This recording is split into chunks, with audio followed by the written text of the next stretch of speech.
12 million of us there are. A collective disease known as London. 8:37 a.m. Blackfriars Bridge. Half the world is trying to get across the bridge to work. I stop, lean against the parapet, look down into the River Thames.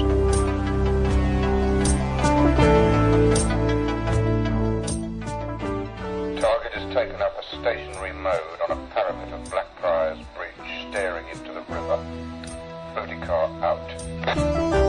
Before the Romans came, this river was clean, pure, a goddess. Young warriors came naked to bathe in her, forever entered, forever virgin. Now, London excretes its filth into her. She's a rotten, drippy old whore. Wish this lazy so-and-so would pull his finger out. 8:41. Ah, he's moving at last. Booty car out. The human tide moves one way, into the city of London. I move the other, into Borough High Street.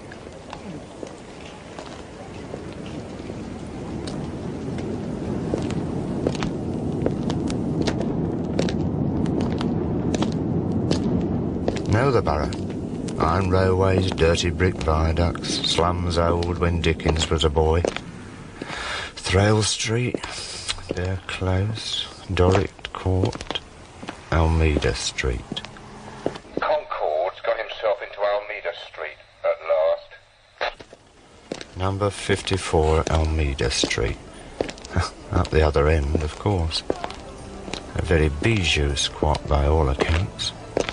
The HQ of Socialist Attack magazine.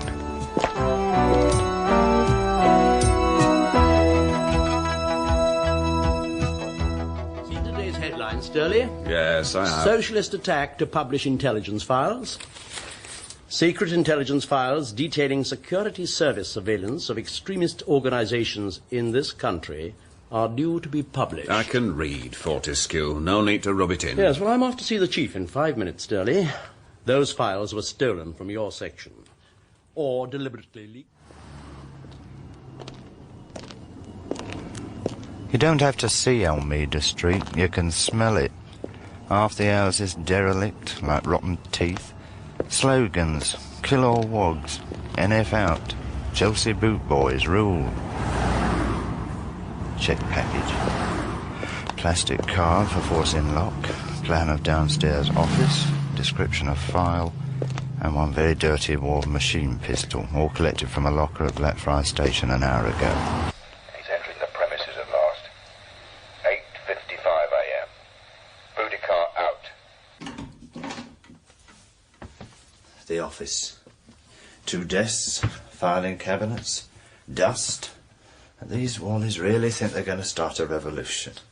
Now, 2nd cabinet on right, 3rd drawer down, 5th pocket, and here we are. Top secret file DA 1031-B. So easy. Too easy. They're paying top rates for this job. They wanted me armed. Let's take a gander. I move over to the desk marked editor, rifle through the mess of papers, glance behind. Something dark stains the threadbare carpet, spreads rich and luscious across the dusty lino. Mr. Editor has written his last editorial. He lies behind his desk, steel-framed glasses awry, his chest a pulp of flesh. Now I know why the pistol I'd picked up at Blackfriars Station is so dirty. It isn't that the department can't afford to clean them no more. Someone set me up. Our bird has flown. His feathers are trifle ruffled. Cannon of number 54 like a rocket, the file under his arm. Booty car is operative. Activating next sequence. Out.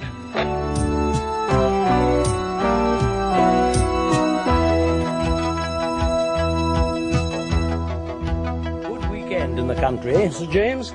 Excellent, thank you, Willie. Oh, makes me feel like a human being again.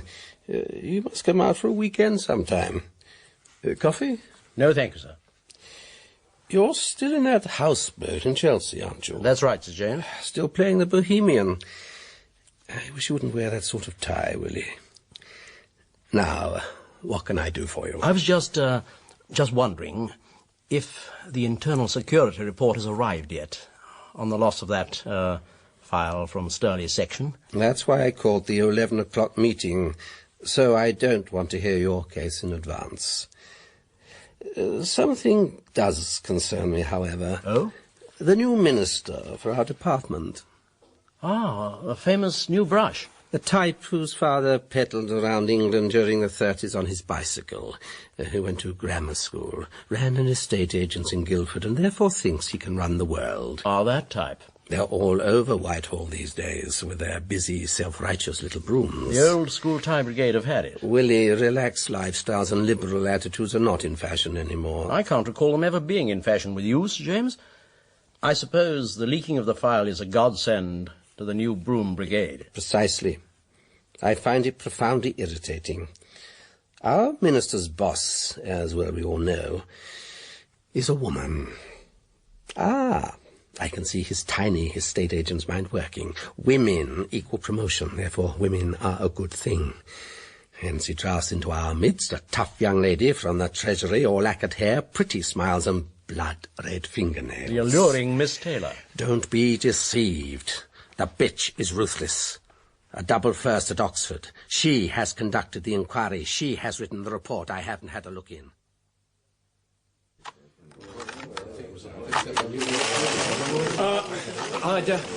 I'd like to welcome you to this press conference called rather rapidly and in tragic circumstances. Now, as you can probably understand, all us comrades here at Socialist Attack have been deeply shocked by this cold-blooded reactionary butchery. Jack Ains was my fellow editor of Socialist Attack.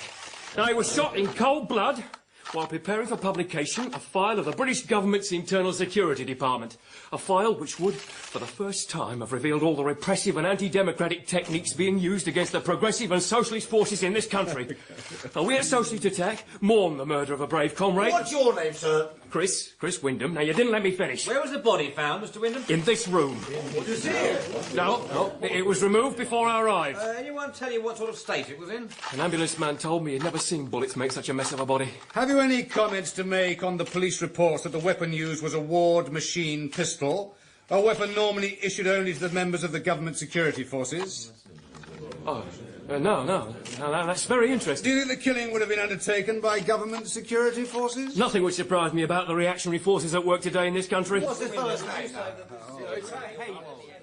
And he said, quote, "We are still determined to publish the file, but at a later date." End quote, end story. I'll get down to Scotland Yard, see what they've got to say. Bye. Sorry to keep you. No trouble. Funny business. Indeed.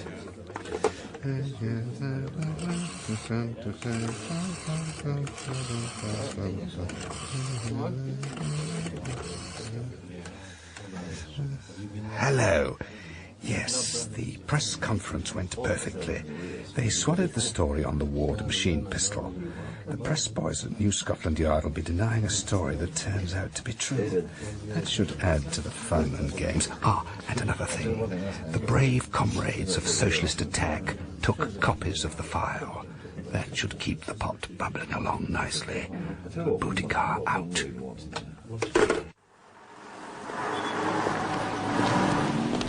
South London, where grime grows faster than crime and truck gears grind all through the night. I live in a flat beside a betting shop, in a street of shops, furniture shops, newsagents, the Duke of Clarence boozer, a gentleman's hair stylist, and the traditional cafe, with a Pepsi sign outside and grease with everything inside.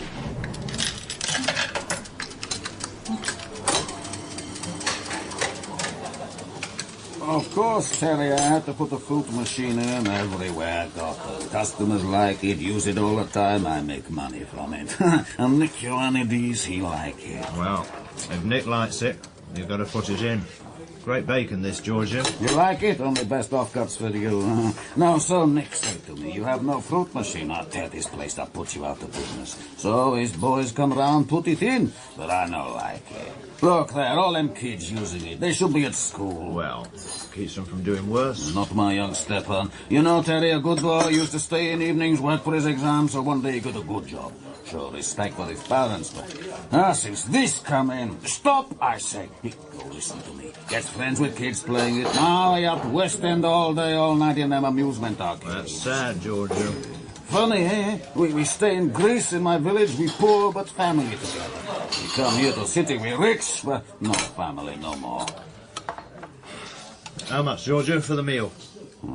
Eggs, bacon, chips, tomatoes, bread and butter, 2 teas, $1.35. Yeah.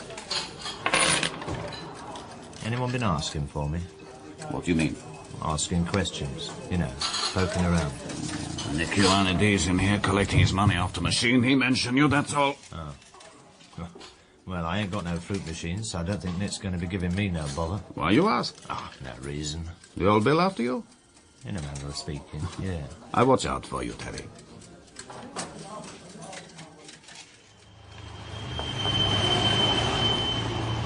Inspiring place, South London. Everyone braced against the cold, scrunched into their anoraks, sleep in their eyes, snot in their noses, dandruff on their shoulders. No place like it. Nothing unusual about, except a passer bloke with a tattoo on his nose. Here we are.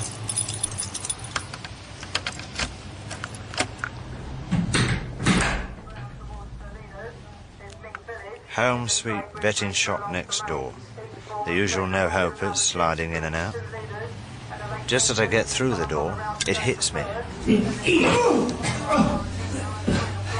It is big, stinks of garlic, and has a mouthful of gold teeth. Nick Ioannidis. Dazed, sprawled on the floor, I watch his hand move to his holster. Outside, in the street, an old lady stops, stares disgusted at someone drunk so early in the morning, passes on. I stare down the barrel of his gun. A Ward machine pistol. His fat finger tightens, his face goes beetroot, nothing happens. I even have time to fit my silencer before I shoot him. In the arm. I kick the door shut. Someone, someplace, don't like me. But who? It is now 11 o'clock, so I am calling this meeting to order. First item on the agenda is the report on internal security within this department. Sir James, with respect. Now, are the anti-surveillance devices operating? Operative, Sir James. What takes place at this meeting is top secret. No one will talk to anyone about what is discussed or decided here. Understood? I do want to read my exact words in the Times tomorrow. Miss Taylor, will you please read a summary of your report without too much jargon? Certainly, Sir James. I was appointed 11-284 to conduct an inquiry concerning the reported loss of file DA 1031-B from Section 4 of this department. The director of Section 4 is Mr. Sturley.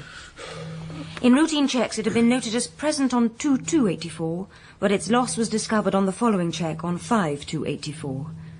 Mr. Sturley later stated under examination that the time lapse between the discovery of its disappearance and his official notification of this fact to his superiors was caused by attempts by him to locate the file. That's right. File DA 1031-B held a security classification 2. This means it was kept within a restricted area, the key to which only Mr. Sturley possesses. The key is normally kept within his safe to be signed for. The department's internal security expert advised me that the file's removal could not have been effected by persons exterior to the building. An inside job. But that there are several persons working in this building, in other sections, professionally competent to undertake the theft outside office hours. Breaking and entering is our trade, after all. Could you stop interrupting, Mr. Sturley? However, on one sensitive matter, the report was able to reach a definitive conclusion, namely the precise contents of file DA 1031-B. Under normal circumstances, the file would contain only weekly surveillance reports on the activities of left-wing publications and journalists, their sources and phone calls. Considering to whom it was leaked, this information was damaging enough. However, under repeated questioning, Mr. Sturley did admit that his file included a copy of a secret memo written by himself. It summarised the arguments within the department in the last few years over whether increased action should be taken against left-wing targets. Oh, God. Identified the people engaged in the debate. Oh, all our dirty linen washed in public. And ended listing Mr. Sturley's own recommendations, not only for increased surveillance of these targets, but for their increased physical and psychological harassment by the department. It's a disaster. Should have been doing it years ago. That concludes my report. Congratulations, Sturley. The British public will believe that all your provincial right-wing fantasies are now official government policy. And not before time, too. Your clever little preemptive leak leaving the government no alternative. I did not leak that file, Fortescue. That's your sort of game. Can we stop this unseemly wrangling, please, gentlemen? Now, Mr. Fortescue will bring us fully up to date on the situation, since I believe there have been serious developments in the last 2 hours. Indeed, Sir James. Well, Socialist Attack, having triumphantly seized all our most embarrassing and infantile plans, announced they are to publish them. Last night, while our comrade editor burns the midnight oil preparing for publication, someone slips in and neatly butchers him. The situation's no longer embarrassing, it's explosive. They did it themselves. What, Mr. Sturley? One of them did it, for the publicity. Are you seriously suggesting that this editor had himself shot in the cause of world revolution? No, Sir James. But it could have been someone else in their group. It's well-known Marxist doctrine that the end justifies the means, that the publicity caused by this killing could virtually destroy our department. The League has already succeeded in doing that. There is one more point, Sir James. Yes? Just before I came into the meeting, I was phoned by my opposite number at New Scotland Yard. There is an extremely ugly rumour circulating among the press that the editor was shot by a Ward machine pistol, a weapon owned exclusively by our department. What? Who spread that rumour? The Deputy Commissioner didn't know. Those bastards at Socialist Attack, I'll bet. I warn you, they want to destroy us. Does Scotland Yard actually know yet what weapon was used? Not definitely, but I'm afraid preliminary investigations tend to back up press speculation. Someone in this department's out to destroy me. Stop whining, man. Now I am on the verge of retirement. I find it infinitely depressing to watch my organization descending into this pit of self-promotion, self-justification. It is disgusting. It is unpatriotic. However, I am still in charge. I shall act. Miss Taylor. Yes, Sir James? You would appear to be this department's main channel of communication with the Minister these days. You have complete access to him at all times, Nevertheless, Sir James. you have his ear. What is his reaction to all this? Naturally, Sir James, he is very upset. He wants to see you immediately this meeting is over. He has to face the House of Commons at 3 o'clock. Well, the demands for a public inquiry will be overwhelming. Yes. Then I shall have to preempt them. Enough damage has been done already. Having met the Minister, I will appoint an individual with full powers to investigate this matter exhaustively. Prepare for the spinning of much blood and the rolling of many heads, gentlemen and ladies. Nick, I honour these. Terry, be gentle with my arm. It needs dressing. Let it bleed, you evil Greek swine. I need bandage soon, or I lose blood. Why were you trying to knock me off, eh? We used to be in the regiment together, Terry? Yeah, Nick. I was just obeying order, Terry. Whose? You know the rules, Terry? Well, I'm breaking them, just like you tried to do. Who ordered you? My arm. Let go of it. Who was it?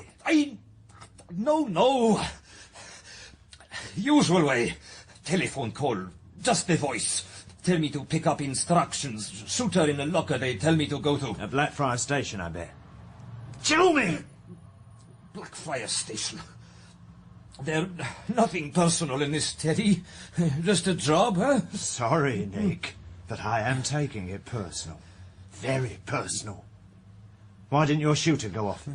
Not like you, not to check. No time. What do you want me to do? Take pot shots at commuters on Blackfriars Bridge? Me, I like old-fashioned revolver, none of this modern machine rubbish. Saved by progress. What firm you usually work for, Nick? No, ask me these questions, Terry, please. We both know, Nick, through painful experience, that my shooter is in perfect working order. At the moment, silencer fitted, it is pointed right at your left knee cap. You want to spend the rest of your life walking around in circles? Spencer's firm. Work out of Clapham. Cover all of West London, south of the river. Who's your boss? Spencer. Who tells him what to do? I don't know his name, Terry. Why not ask your brother? He know these things. I might have to do that yet, Nick. He in the same line of business. Two-bit villains running fruit machines don't get involved in heavy stuff. What you want, Terry? Answers. And once I've found the answers... I don't know no answers, Terry. Terry! Saved by the bell. Who's that, then? Look out the front window. You stay just where you are, you Greek filth. I'm not moving, Terry. God! The 7th Cavalry. Who is it? Stay just there. I'll just collect a few things, like your wallet, and be on my way. Where are you going? Out the back window. You're lucky, Nick. Next time, I'll shoot straight.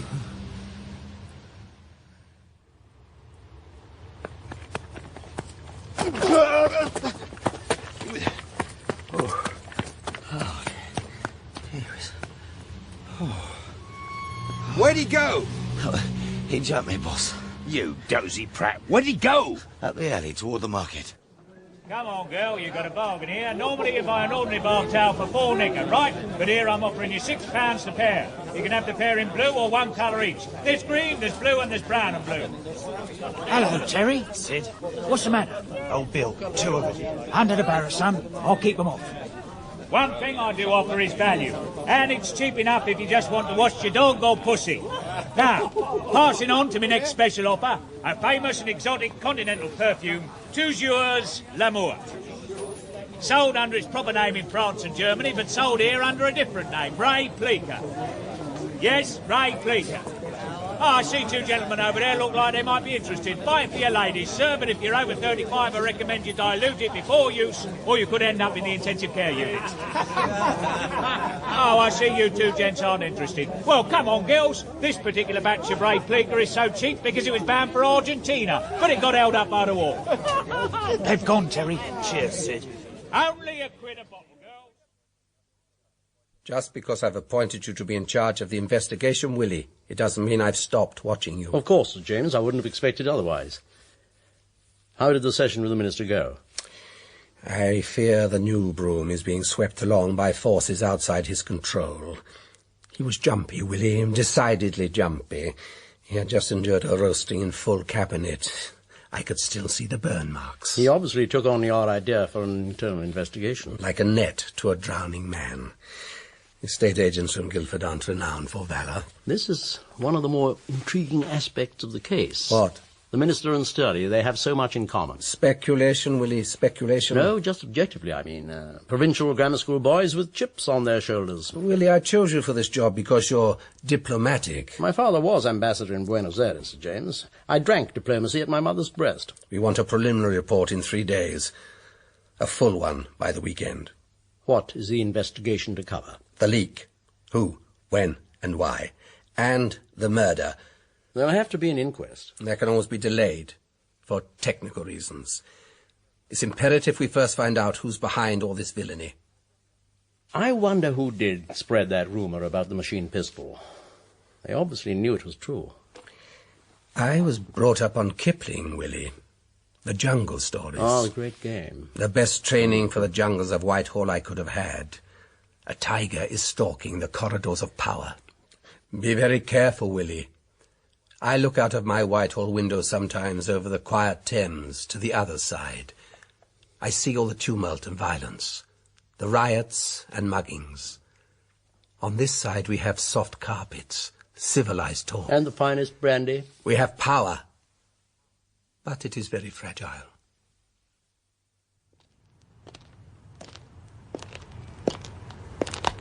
Ever spent an afternoon on the London Tube shaking off your tail, going round and round the inner circle, switching from the Piccadilly to the Bakerloo line and back again, all the time jumping, looking over your shoulder while the steel rails shriek, the neon needles and the grime infests? I walk along the embankment to a soup kitchen for down and outs. One light shines out from the offices of Whitehall. I am alone in a hostile city. Come on, Terry, think. That's what they taught you in the regiment. Think on your feet or die on them. I have one coin in their currency of power. A file of papers.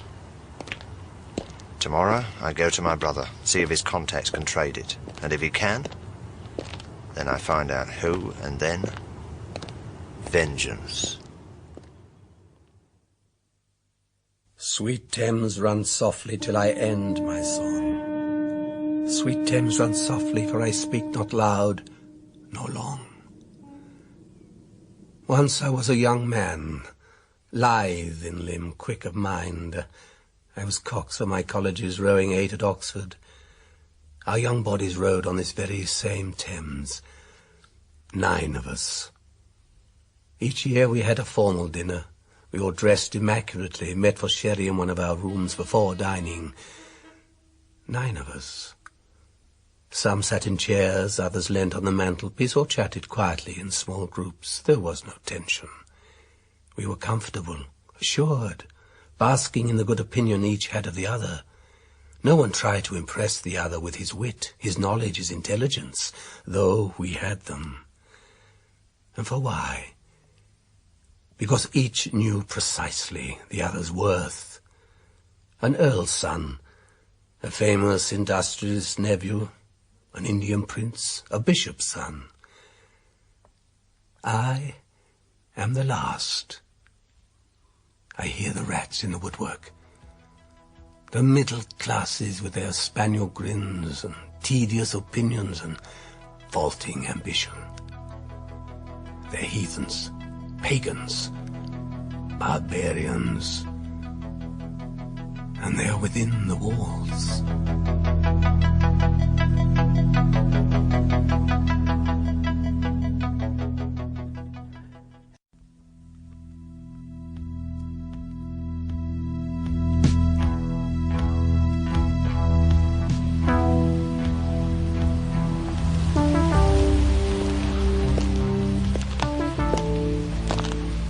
Wander through each chartered street, near where the chartered Thames does flow, and mark in every face I meet marks of weakness, marks of woe.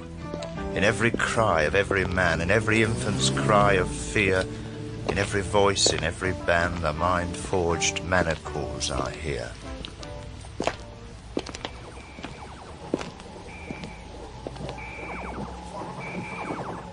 How the chimney sweepers cry, every blackening church appalls, and the hapless soldier's sigh runs in blood down palace walls. William Blake it was wrote that, England's greatest poet. What the hell are you doing here, Terry? Came to see you, Keith. Get inside my office. Come on, off the bleeding workshop must have seen you. You're ashamed of your own brother. Get in there! My big brother Keith, you know, sharp, flashy suits, too much cuff, gold dribbling off his wrists and fingers. Got a sharp little business beneath a lot of dirty railway arches. Bent, successful, not too bright, you know. What do you want? You don't look pleased to see me. When have I ever been pleased to see you? No, you're not only a nuisance, you're hot.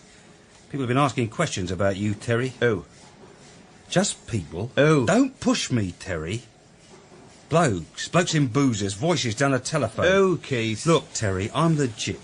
Yeah, all right, so I'm legit. I've got a nice straight business in bent fruit machines. I bung the old bill of ground now and then to look the other way. I help old ladies across the street.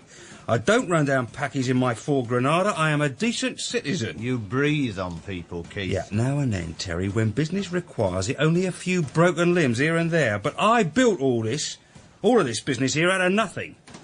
I pulled myself up out of the gutter, Terry. And now you turn up. Why am I such a threat to you? I used to be a nuisance, suddenly I'm a threat. Your eyes is getting distinctly shifty, Keith. Give them another 5 minutes and they'll be peeping out of your ear holes. Who's breathing on you, Keith? I'm your brother. Yeah, don't I know it. Shall I tell you what's been happening to your kid brother over these last 24 hours? All the big men coming through doors at me with even bigger shooters? Or do you already know? I love Ma. I stuck by her. Yeah, don't start all that, Terry. You deserted her. You didn't want to know. You joined the army. Yeah, but I got out. Yeah, I got slung out, you mean? And stuck by her. Didn't let her rot. Oh, even though the street was filling up with blacks and junkies. You're a drifter, Terry. A second-rate loser. But I am your brother, Keith. Ma's son. I need your help. What do you want me to do? Find out who's trying to deep six me. Do you know Nick Ionides? Yeah, he's a thick Greek muscle. Works for that Battersea firm, doesn't he? Spencer's? Yes, right. Found out why he tried to shoot me. Oh, yeah, sure. He's sure to confide in me. Here, look, Terry, you don't know nothing about that shooting of that magazine bloke over at Waterloo, eh? The one that's in all the papers? No. You sure? I told you, no. I've got to make a telephone call. Stop looking over my shoulder. Sorry. Phoning the king of all the fruit machines, then? Finding out what his boys have been up to? Yeah. Oh, hello. It's Keith. Keith Prince here. A pardon? Oh, he's out. Sorry, sweetie. Who was that? Your little dancer from the West End. He keeps about for recreational purposes. Who is your boss, Keith? Never you mind. Look, you're going to have to get out of here, Terry. What have you seen, Keith? What are you staring out the window at? A big bloke just come in the workshop. He was asking for you earlier. This door goes out the back? Yeah. Now, Terry. Yeah? Don't come here again, understand? Come round my flat at Thames Mead Sunday. Thus spake my brother, a little more than kin and less than cash. I gleaned one little gem from our chat, however. His boss's phone had an Oxford code. I wonder which college he's at. You went to Oxford, didn't you? Marlborough and Oxford. I went to Barnsley Grammar School and Reading. Jail? University. Just a moment. I've been going through your files. Your unofficial ones. You think you're winning, don't you, Fortescue? Investigating, I think that's the word. Life for you and your sort's a game. An endless series of clever little manoeuvres in committee. Life isn't that, Fortescue. It's war. There are people out there walking the streets at this very moment, planning bloody revolution. I know That's your job. Precisely. And every time I try to do something about it in committee, what do I get from you and your kind? Obstructions, sneers, liberal sermons. Sturley, eager as you might be in your little grammar school cap, you don't seem to understand that government is an art. England is never going to be governed by the mailed fist. You control it with a kid glove. I am a patriot. So, dear boy, am I. Strange as it might seem to you. Don't call me dear boy. As a patriot, I believe in democracy, the rule of law. I do not believe in shooting down of magazine editors in cold blood, however left-wing their politics. Now, with that little spasm behind us, perhaps you might turn to your private files.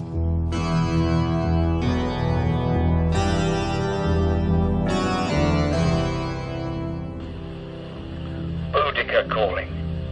We lost Prince. We tailed him all morning. He went to visit his brother in Walworth. Then we followed him as far as the Elephant and Castle. Lost him amongst all them shopping precincts and concrete tunnels. Slippery bastard. Await instructions. Boudica, out.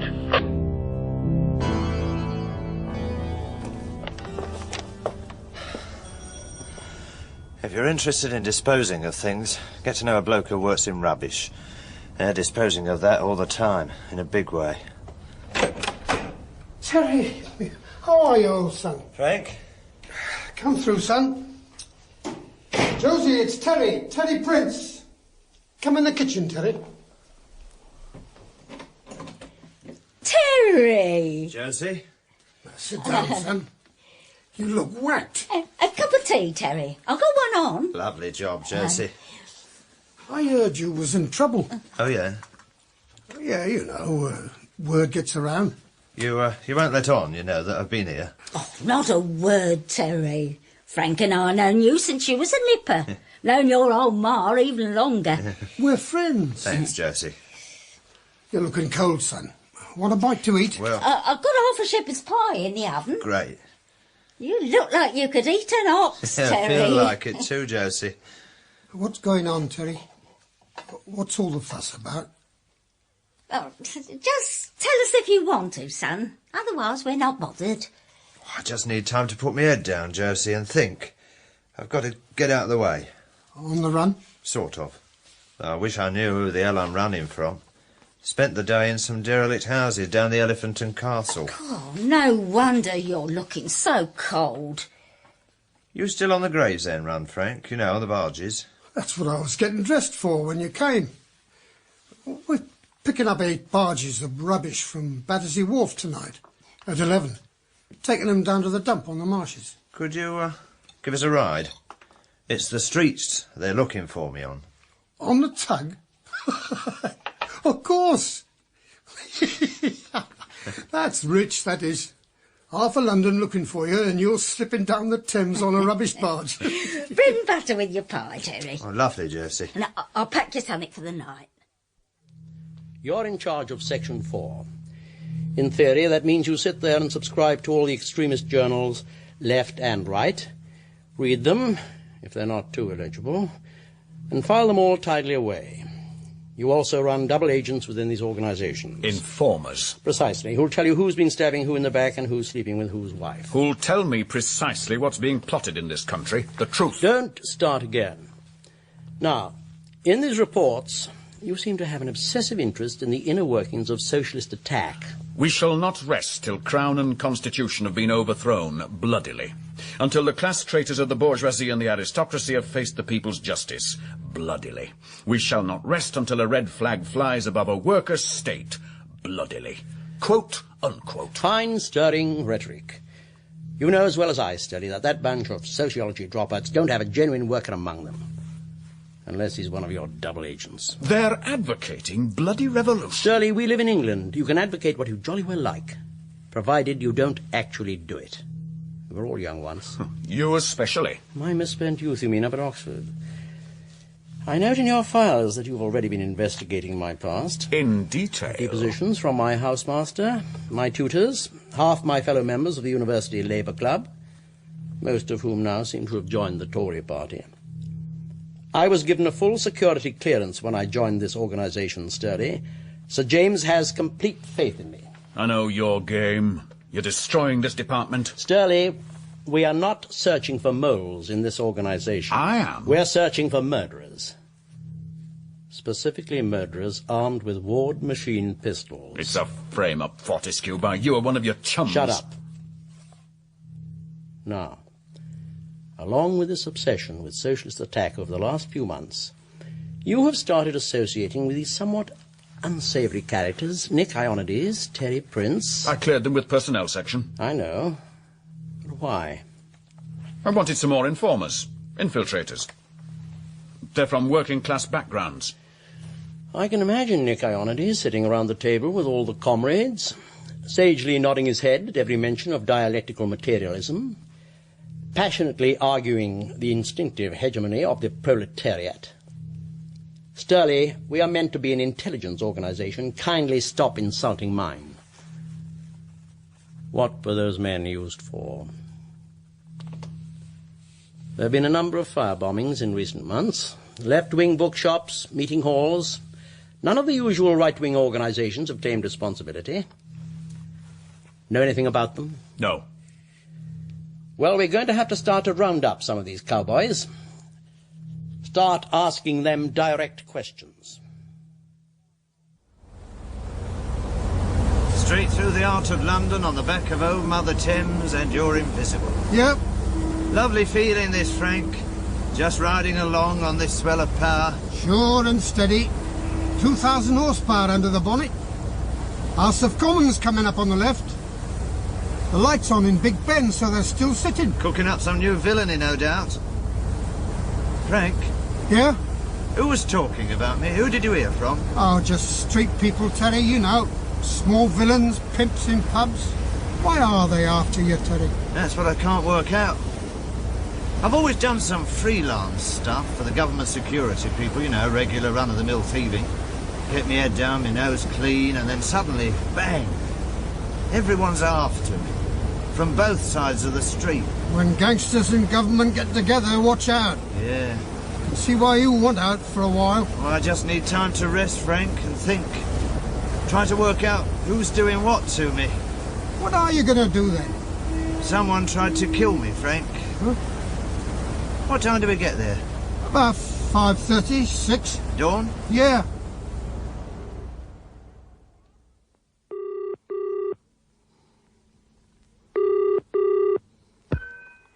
Sir James? Speaking. Fortescue here, sir. Hope I didn't disturb you phoning so late. No, I hadn't gone to bed. I was just sitting here thinking. Are you still working on the report? I've had Sturley in all day. He's been involved in some very strange business recently, way outside his normal remit. We're putting in some of the characters he's been dealing with. They're all on the file? He borrowed them from personnel, claims he was just using them for surveillance. I think we are opening a can of worms. So I feared. I'll be discreet, Sir James. That's why I chose you, Willie. The Minister is expecting a report on one specific incident. No more. The department can clean up its own messes in private in its own time. Any news on the Ward machine pistol? Very strange, that. Why? Someone's been interfering with the bookkeeping. All the records of the department's distribution of firearms over the last week have disappeared. Sir James. Yes? The more I go into this case, the more peculiar it gets. I keep sort of stumbling across these great black holes that just open up before my feet. There are a whole lot of things that just don't make sense. What are you saying? Is there a political dimension to this case? That's what you're meant to be finding out, Willie. Not for the Minister's ear, but for mine. I get the feeling we're being set up. Obviously we're being set up. The whole department is being set up. The question is, by whom? Find out, Willie.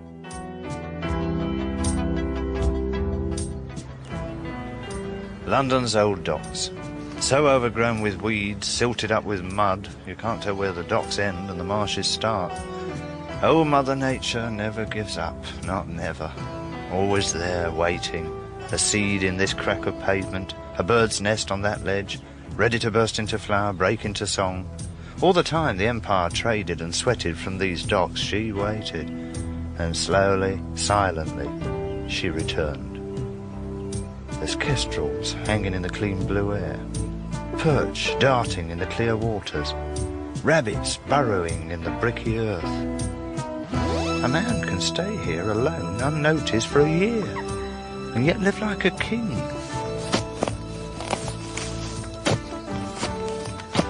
The one thing they always taught you in the SAS, every man needs a boat hole. Think for yourself, be independent, self-sufficient, learn to survive anywhere. Old habits die hard, even on Civvy Street. These fragments have I shored against my ruin.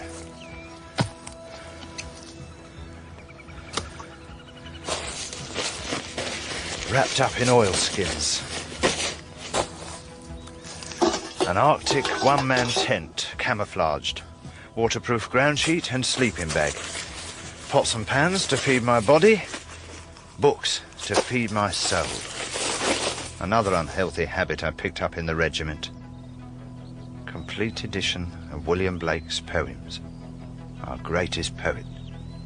And the letters and speeches of Oliver Cromwell, our greatest soldier. When Englishmen fought Englishmen for England. Come in, Mr. Ionides. Very big place you got here. I'm sorry to have brought you in like this, waking you at such an unreasonable hour. I told my men not to be unnecessarily unpleasant. Who are you? What do you want? Please, sit down, Mr. Ionides. I just want a cosy chat. Coffee, cigarettes. Who are you? That doesn't matter. Rest assured, however, I am a man in authority over you. Very big house, this. One of our safe ones. You've been working for our department for some time now, on a freelance basis. What department? And don't let's beat around the bush, please. Who in our department has been employing you over the last few months? What are you talking about? The odd bomb thrown through bookshop windows, the breaking up of political meetings. Who told you this? Who told you, Mr. Ionides? Who gave you your instructions? Paid you money? Someone been telling you lies. Who? That's a very nasty wound you have in your arm, Mr. Ionides. He doesn't appear to have been dressed very well. What bastard been talking to you? Who's been controlling you over these last few months? Mr. Ionides, let me explain to you your precise situation. You're a somewhat unpleasant hoodlum. Over the last few months, you've been engaged in illegal political activities. If these activities were brought to the attention of the appropriate authorities, you could go down for a very long time. 10 years, at least. I'd bring them down with me. Who? You just want to know what I know, then you kill me. That's not my style. We are living in England, Mr. Ionides, not Russia. Do you know a Mr. Sturley? No. How have you been contacted by your employers? I do my own work, self-employed down Battersea. Mind my own business. And other people's? You be polite to me, see, or you get nothing. Frightfully sorry. Do little jobs now and then when friends ask me. Do little jobs for this department in my time. When they ask. Special jobs. I, in British Army once, you know, got skills. I'm well aware of that. Then, 6 months ago, package arrived. Instructions in it on job. What job? Bookshop. And money. £250 down, same on completion. I did job. Then other jobs, bookshops, meetings. Payment always regular. And what happened last week, Mr. Ionides? What do you mean? What package came through the post? What do the words Socialist Attack mean to you? Nothing.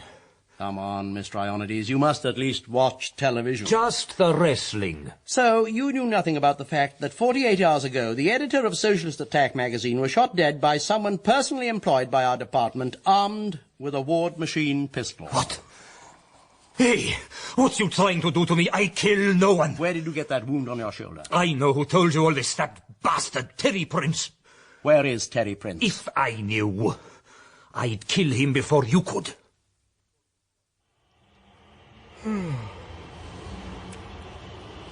Now, what's wrong with this job, son? No? What's that? They employ intelligent blokes to do boring work. Oh. Which means I can't work out how you got the job. You're going to stare at page 3 all day? I got a hole cut in it so I can watch the street. Where'd you learn that trick, son? Sherlock Holmes' do-it-yourself detective kit. Now, if you want your brain cells stimulated, try the Times crossword. Like me. Yeah. What? Here he comes, Prince, up the street. Let's have the blower, quick. Yeah. Boudicar. We have sighted Terry Prince. Repeat, target has been relocated. He is approaching brother's apartment in Dorset Flats, Thamesmead. Awaiting instructions.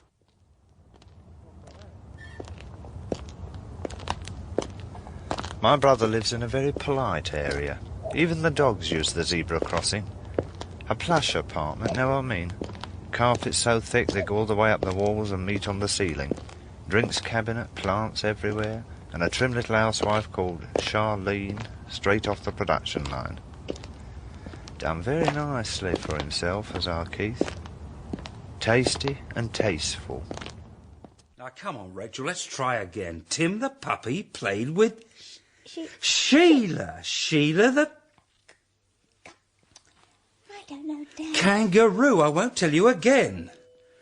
Oh, blooming door. Look, Rachel, love, you go into the kitchen with your mum and Simon. Help her make the lunch, all right? Is that Uncle Terry? Yes, it's your Uncle Terry.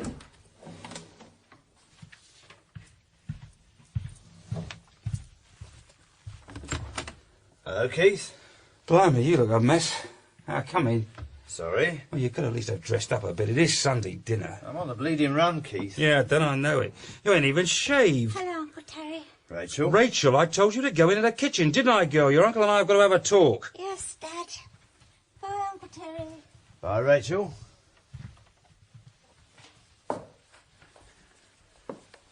Bright kid. Years ahead of her class. I'm coaching her on a reading, one of them new methods. Getting a computer for her birthday. Now, don't sit on the settee, Terry. Charlene just cleaned it. Sit on that armchair over there. Sorry, Keith. And stop saying sorry in that way. Now, you want a drink before lunch? Sherry? Scotch? Can we cut the crap, Keith? Oh, sorry, Terry. You obviously prefer an honest pub with Formica on the floor and boring old losers moaning about their missuses. Well, I'll have a scotch on the rocks if you don't mind. Found out anything? You'll like this. Don't ask me why I did it. You don't deserve it, but I fixed you up with a very tasty deal. How about the novelties concession in Southend? What? You know, Southend over the water. The concession for fruit machines, space invaders, all that sort of junk. Electronics is a new expanding field, Terry. I have fixed everything. What the hell are you talking about? Don't use that language in here, Terry. The missus might hear. Now, look, I've spoken with the boss, explained the problem. It was all a little mistake. A little mistake? That wasn't no mistake, Keith. It was deliberate. Look, you've got to forget everything, right? All you've got to do is to learn how to shut your great mouth, Terry. Even you should be able to do that. Then in return, you take over the Southend concession, get stuck in, and in 5 years' time or so, you'll be set up lovely, just like me. I can't believe this. Think, Terry, think. That's just what I am doing. So you're saying all I got to do is to forget that someone tried to frame me for murder, that someone else tried to pump bullets into me, forget I've been chased all over London and just get out my cardi and slippers and settle down to a quiet life in Southend? Look, I don't know why I bother with you, Terry. What have you got against Space Invader machines? I can't believe this. Go on, Keith. Name me one reason why I should be interested in Space Invaders. What do you find so fascinating about the little thing, for God's sake? I am no more interested in bleeding fruit machines than undertakers are interested in stiffs, Terry, but they are a living. Now, what's wrong with a living, eh? It isn't bad what I do. Look, I've built a home here just like Mars. A nice missus, warm, not too bright. Good kids, sending them to nice schools. This isn't Mars, Keith. Don't kid yourself. Mars' house was run on love. This hole's run on money. Ma didn't have no money, remember? Yeah, Terry, only too well. I'll tell you another thing Ma had. Honour. She ground it into me, Keith. Didn't matter how holy my shoes were, how ragged my jumpers. I had honour as I fought with the other kids in the street. I had pride. And, Keith, I never lost it. I'm not a whore. Who's your pimp, Keith? Ah, Terry. Who's your czar of all the fruit machines, Keith? Who's fixed this rotten little deal up with you? I want to know. He obviously knows more than I do. Don't ask me these questions, Terry. He tried to kill me, Keith. Your own brother. He lives in Oxford, don't he? How did you know that? I have an inquiring mind. Look, you're not only going to get yourself killed, Terry, you're going to get me killed. Now, get out of here! Not till you tell me. Nah, you're nothing, Terry. You're dirt. Now, how many times have I offered you a job, eh? The chance of a start. Oh, no. You're too proud. Living in that slum with all them blacks and junkies, scrounging off the Social Security, reading your blooming books. I've had you up to here, Terry. Who is it, Keith? I'll tell you what ruined you, Terry. Going in that bloody army. What's wrong with the army, Keith? You're the first one to wave the flag when there's a bit of patriotism about. No. Decent blokes don't join the army, Terry. It's a mugs game for losers, drifters. You've never been the same since you got slung out, settled down, fitted in. Who is it, Keith? Just a minute. What's this now? I don't know. Well, don't tell me the vicar's dropping in for Sunday lunch, too. Them blooming Jehovah's Witnesses again, I'll kill them. Yeah, all right, I'm coming. Mr. Prince? Yeah, what do you want? I rush to the front door. My brother lies in the hall, his blood soaking into the white, fluffy carpet. Whoever did it escaped along a maze of walkways and back stairs. My brother didn't know much, but what he did know killed him. He hadn't been much, but he had been my brother. I shall have vengeance.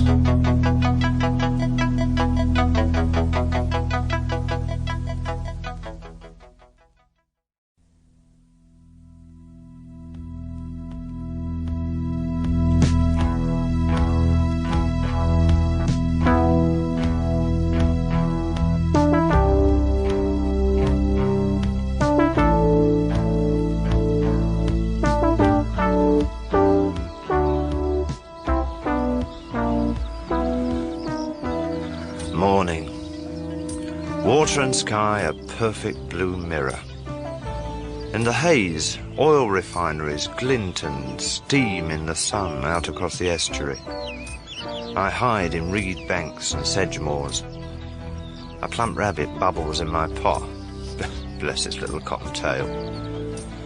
Now all I've got to do is catch in my snare one little government department. No sweat. I possess file DA 1031-B. People have killed for it, so I do have my snare. All I have to do is understand it. Start reading, Terry boy.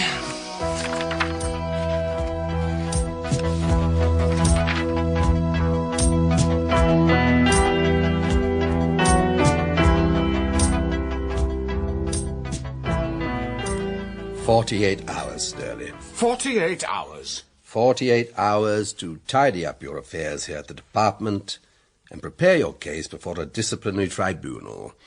It will be held here in my office on Wednesday at 11 o'clock. A drumhead court-martial. May I see a copy of the charges against me? Of course.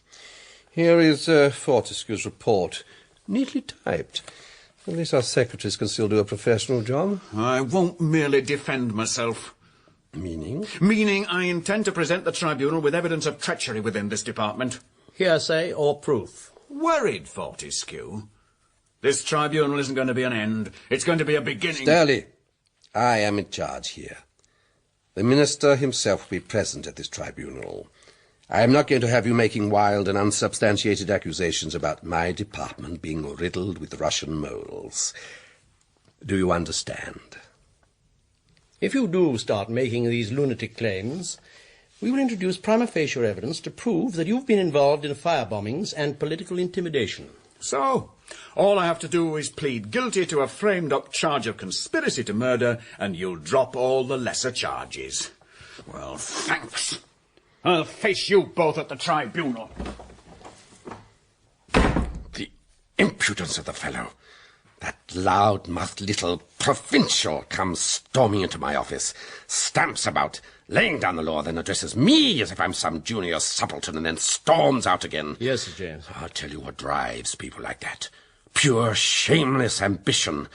They're wolves, Willie. They don't have an ounce of loyalty to this department, the slightest respect for their seniors. I am a bit worried, Sir James. You have every reason to be. I mean, all this business about my activities up at Oxford, you know, my red days, it's all been gone into exhaustively several times. I have been cleared. Even though I didn't recruit you, Willie, I've always had complete faith in your loyalty. Sturley is merely using your past as a red herring. A very red one. It's quite obvious that rather than stand up and take responsibility for his actions, he's prepared to spread any sort of dirt to save his skin. Thank you for your trust, Sir James. But what if he starts blurting out all the past history to the tribunal in front of the minister? It could destroy me. Yes, Willie. I need assurances, Sir James. Willie, it has not escaped my notice that you had the same access to the ward machine pistol as Sturley did. But lots of people have access to firearms, Sir James. Even you, Sturley, had a motive. And you didn't? To discredit Sturley and his wild accusations? Murder, Sir James, is not my style. I might not be a raving red anymore, but I still do retain a few principles. I joined this department because I believe that England, for all its faults, still defends certain basic decencies, still offers humanity a chance to reform itself without violence. Very admirable, Willie. The drift of 1,000 Guardian editorials and Hampstead dinner parties, but not much to do with the real world. More than anything else I think of, it has been your soppy liberalism that has reduced this department to the mess it's in. We've had this argument before, Sir James. I cannot abide a mess, Willie, and that is precisely what my department has become.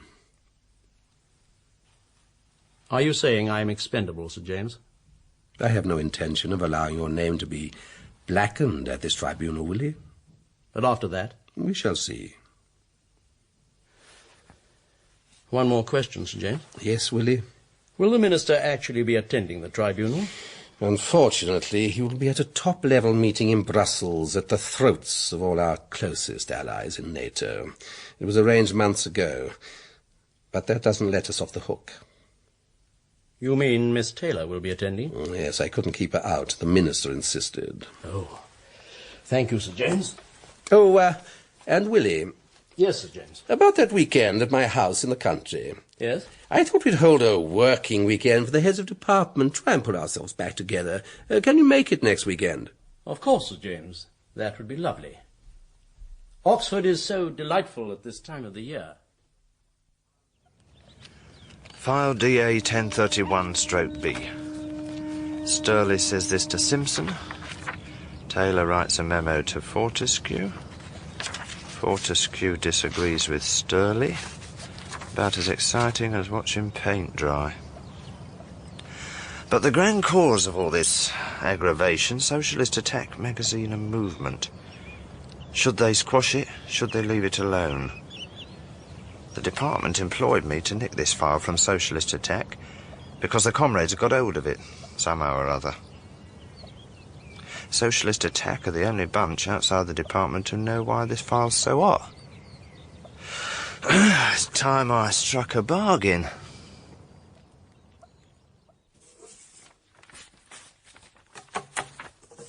Hello. Thought I'd drop in. Oh, Linda, hello. Packing up? Clearing my desk, yes. I thought I should come round. I'm sorry you're going. I'll be back. It's just... Well, I hope you don't hold me responsible because of my report. You were the scalpel, Linda. Very shapely one. Fortescue was the ripper. I've always looked on you as an ally. Thank you. You did a very competent job. Not that that'll get you anywhere in this department. It does sometimes feel like it's falling to pieces. You'll be attending the official lynching. Your tribunal? Yes. Then reporting back to the minister. That's the general idea. Word for word. If necessary. Why? Because I'll have a statement to make. I'm writing it now. I'd like to be sure the minister hears it. Specific allegations. And you want me to report them to the minister verbatim? Right. You're very brave, Tom. Taking on the whole department. Denouncing Fortescue in public. Well, someone's got to. The whole thing's rotten. Smashing legs you've got, Linda. That's an observation, not a pass. Thank you. Want a drink? I've taken to keeping a bottle of scotch in my bottom drawer. Helps me keep sane. Yes, a drink will be nice. Paper cups, I'm afraid. Government employees can't be choosers. No. Oh. Cheers. Cheers. 10 years. 10 years I give this country before the Reds take over. Even sooner if Fortescue has his way. Do you know what the trouble is? What, Tom? The ruling classes. They've gone soft. Never had to work for a living. In the old days they were hard. Ordinary people knew where they were. Now... Well, folks need discipline, see? Without discipline you can't have self-respect, and without self-respect you've got nothing. That's what my old man drilled into me. Did I ever tell you about my dad, Linda? No. I think a lot about him when I'm sat here. Remember when I was a lad, only 5 or 6, the day he came home from war. You won't remember the country then, Linda. No. It was proud. Our neighbours decorated the whole street with Union Jacks. They didn't have 2 pennies to rub together, but they got those flags. A sergeant he was, in the Royal Marines. I was dressed in my Sunday best. Nervous, hadn't hardly seen him before, him being away fighting. About 11 in the morning, I was sitting at the bottom of the stairs. The front door opens. He stood there, in his uniform, like a rock, staring down at me. He leant down, picked me up, squashed me to him. And behind him, the whole street was a blur of folk shouting and cheering, waving their flags. Oh, I'll never forget that, I won't. More scotch? No, I'd better not. Do you know what happened to my dad? Fought for his country, but did his country care as it turned soft? It left him to rot. So you fought for him? Aye. I think I ought to be getting along. Oh, yes. You'll still be reading out that statement tomorrow? Russian tanks in Whitehall wouldn't stop me. You'll pass on what I said to the minister? Of course. Back on the hard streets of London, the rain drizzles. It's evening there, so I can lurk in doorways. I'm in one particular street, Almeida Street, just over the way from the headquarters of Socialist Attack. Now, if my editor had just been shot and I had information every government from here to Timbuktu was panting to get his grubby fingers on, I would have security about me. You know, like Fort Knox. Well, they have got a minder. One overweight comrade who, having spent 10 minutes stamping the pavement, allowed his natural thirst to get the better of his revolutionary zeal and sloped off down the pub. There. He's deep in conversation with a fruit machine. And has a full pint on the counter. I checked. I crossed the street.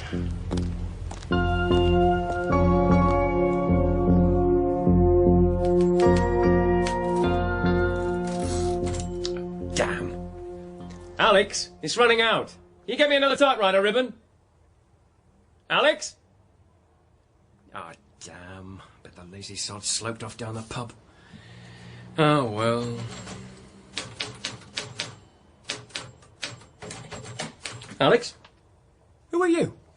Came to see you. Yeah, I know that. Who are you? It don't matter. Yes, it does. Came to see you about security file 1031-B. Someone came to see our last comrade editor about security file 1031-B and shot him. Alex? He can't hear you. He's down the boozer aggravating a one-armed bandit. Oh, damn. Don't move. Oh, no. I won't use it unless I have to. I've got to talk. Sit down. You killed Jack. I didn't. Look, calm down. Yes, you did. You're Terry Prince. How do you know that? Your picture's in all the papers, wanted for murder. That's all I need. And if your master told you to do it once, you'll do it again, jackal. I didn't shoot your mate. Honest, I swear. I was set up. Oh, yeah? You had the file here, right? Someone employed me to nick it, that's all. And when I got here, he was dead. Shot. And the Ward machine pistol, which the police are all denying was used? Looks very like the thing you've got in your hand. I can explain it. Yeah? Look, if I'd come here to shoot you, I'd have done it already, right? I wouldn't be hanging around trying to talk to you while Boris rolls home from the pub. Alex. Sorry, Alex. They tried to kill me too, you know. Who? Wish I knew. Look, sit down. I want to talk. Take that gun off me. You won't try a bunk? No. You have a captive audience. Start explaining. I'm just an ordinary bloke. I'm just me. Congratulations. A tea leaf. A professional thief, that is. Good at my job. Every so often I'm employed to do certain jobs. I was told to do this official job, see? How do you know it was official? Look, in our trade, you can smell it, right? They did everything except stamp me card. I was instructed. Turn over your office here. Pick up the file. I picked up the tools from a locker at Blackfriars Station an hour before the job. Mind if I make notes? No. What were the tools? Plan of this office. Instructions on where to find the file, which cabinet. And a Ward machine pistol. Just been used. Of course. And that didn't make you suspicious? Well, not at the time, no. See, you carry a shooter on most jobs. What, even breaking and entering? It's called insurance in the trade. I didn't give it a second thought, not on a job like this. If it had been the Crown Jewels, that would have been another matter. Of course. I came here, did the job, half-inched the file. From that cabinet over there? Right.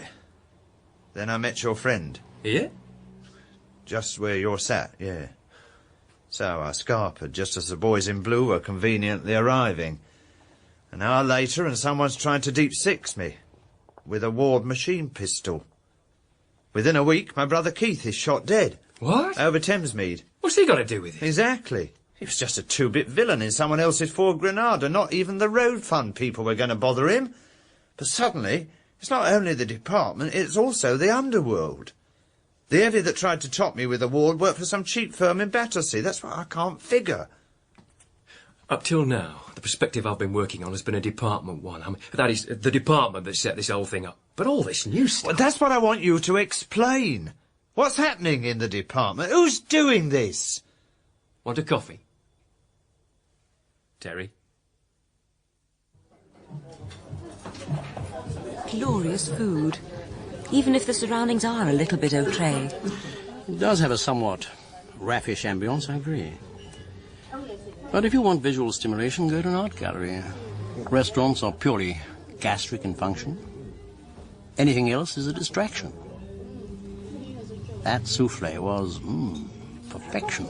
Yes, it was very nice, Mr. Fortescue. Willie, call me Willie. Willie? Yes, Linda. Well, I thought as we're colleagues at work, we should get to know each other socially. It is rather drab, the office. I think I could say the same for some of my colleagues. Sir James, he's a bit of an old woman. Excuse my sexism. He disapproves of fun.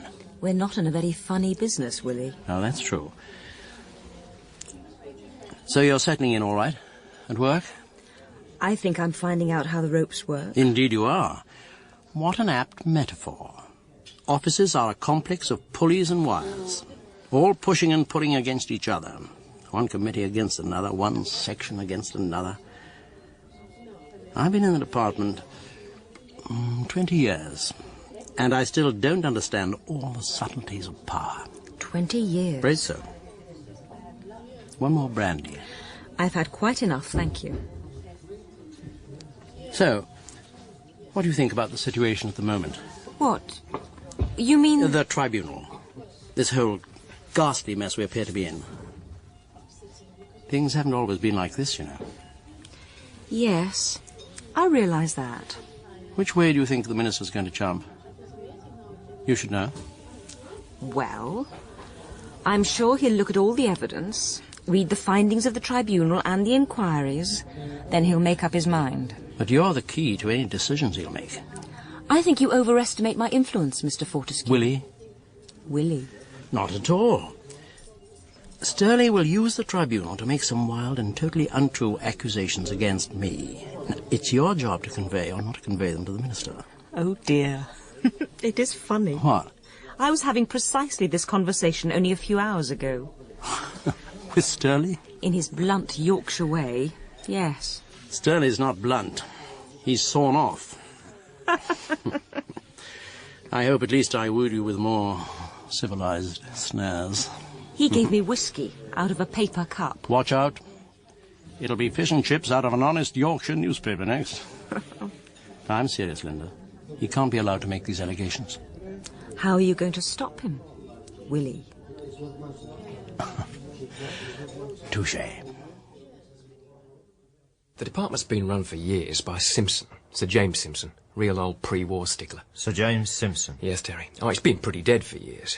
I mean, like most bureaucracies, its speciality seems to be fighting itself, accusing each other of being Soviet moles, that sort of thing. How do you know, Chris? Well, because one of the main weapons in bureaucratic infighting has always been leaks to the press. Each faction leaks stories advantageous to itself, damaging to its opponents.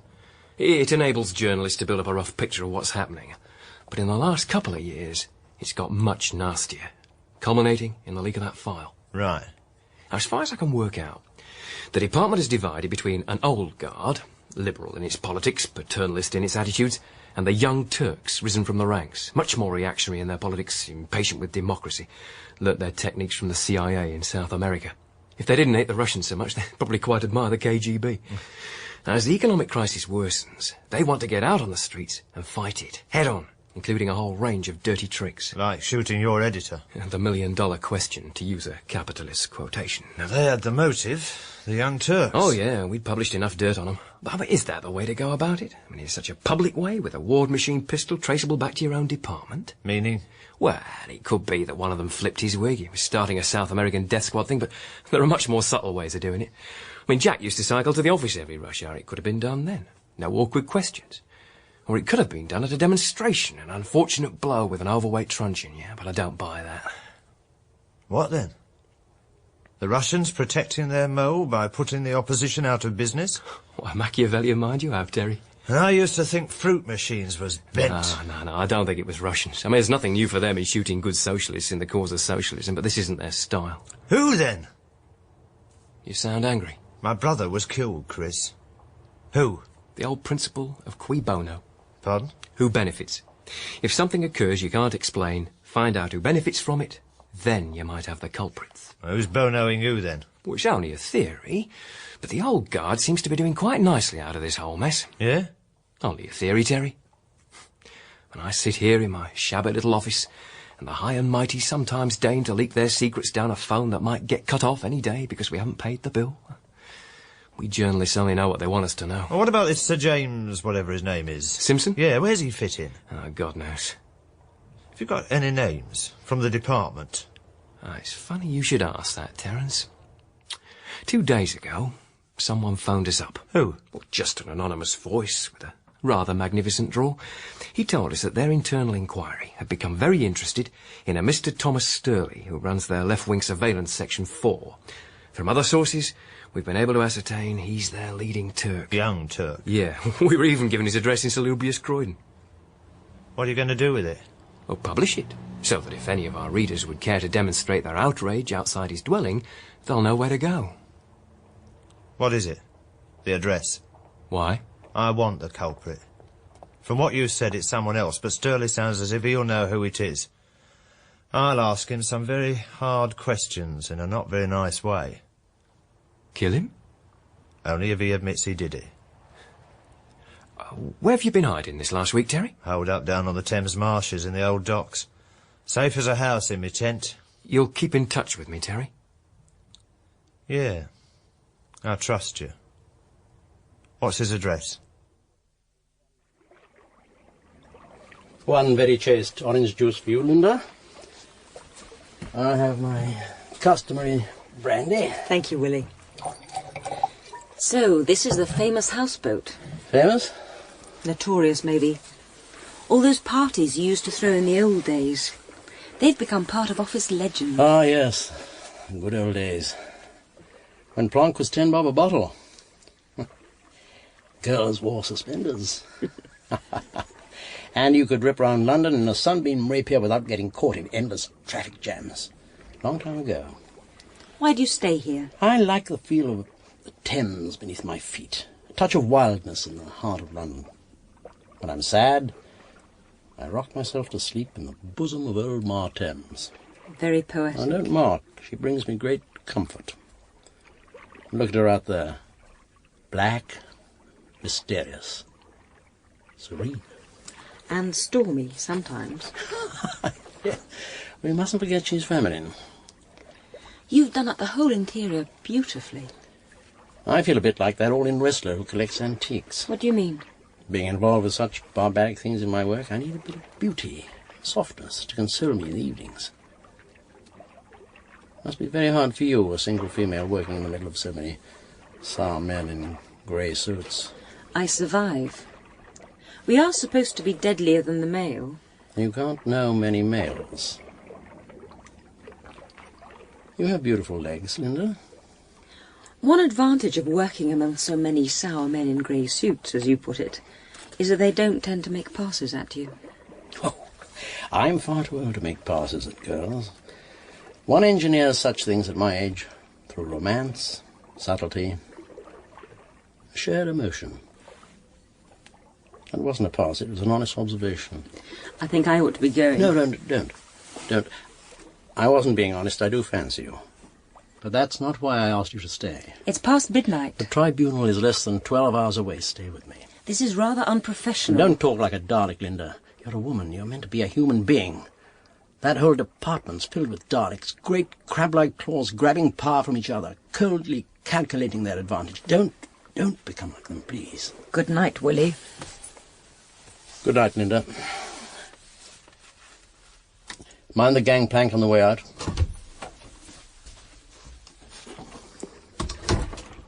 Irony. To think it was I, in my youthful liberal innocence, who once argued so fiercely that women with beautiful legs, that even grammar school boys should be allowed within our gloomy citadel. My own enemies. All things change. All things stay the same.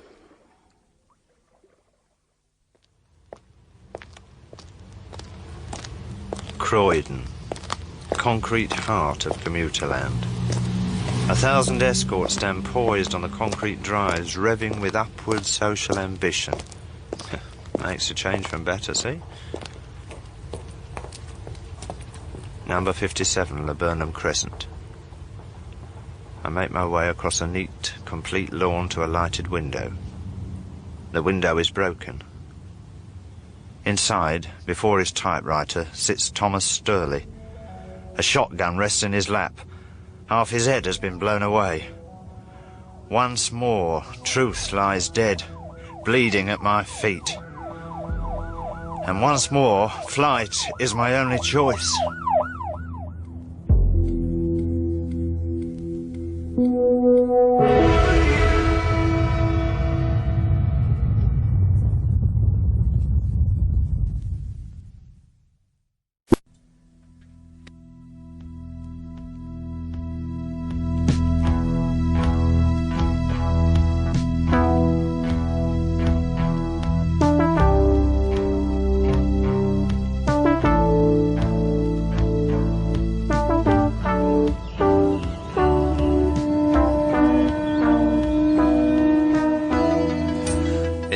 Within my tent.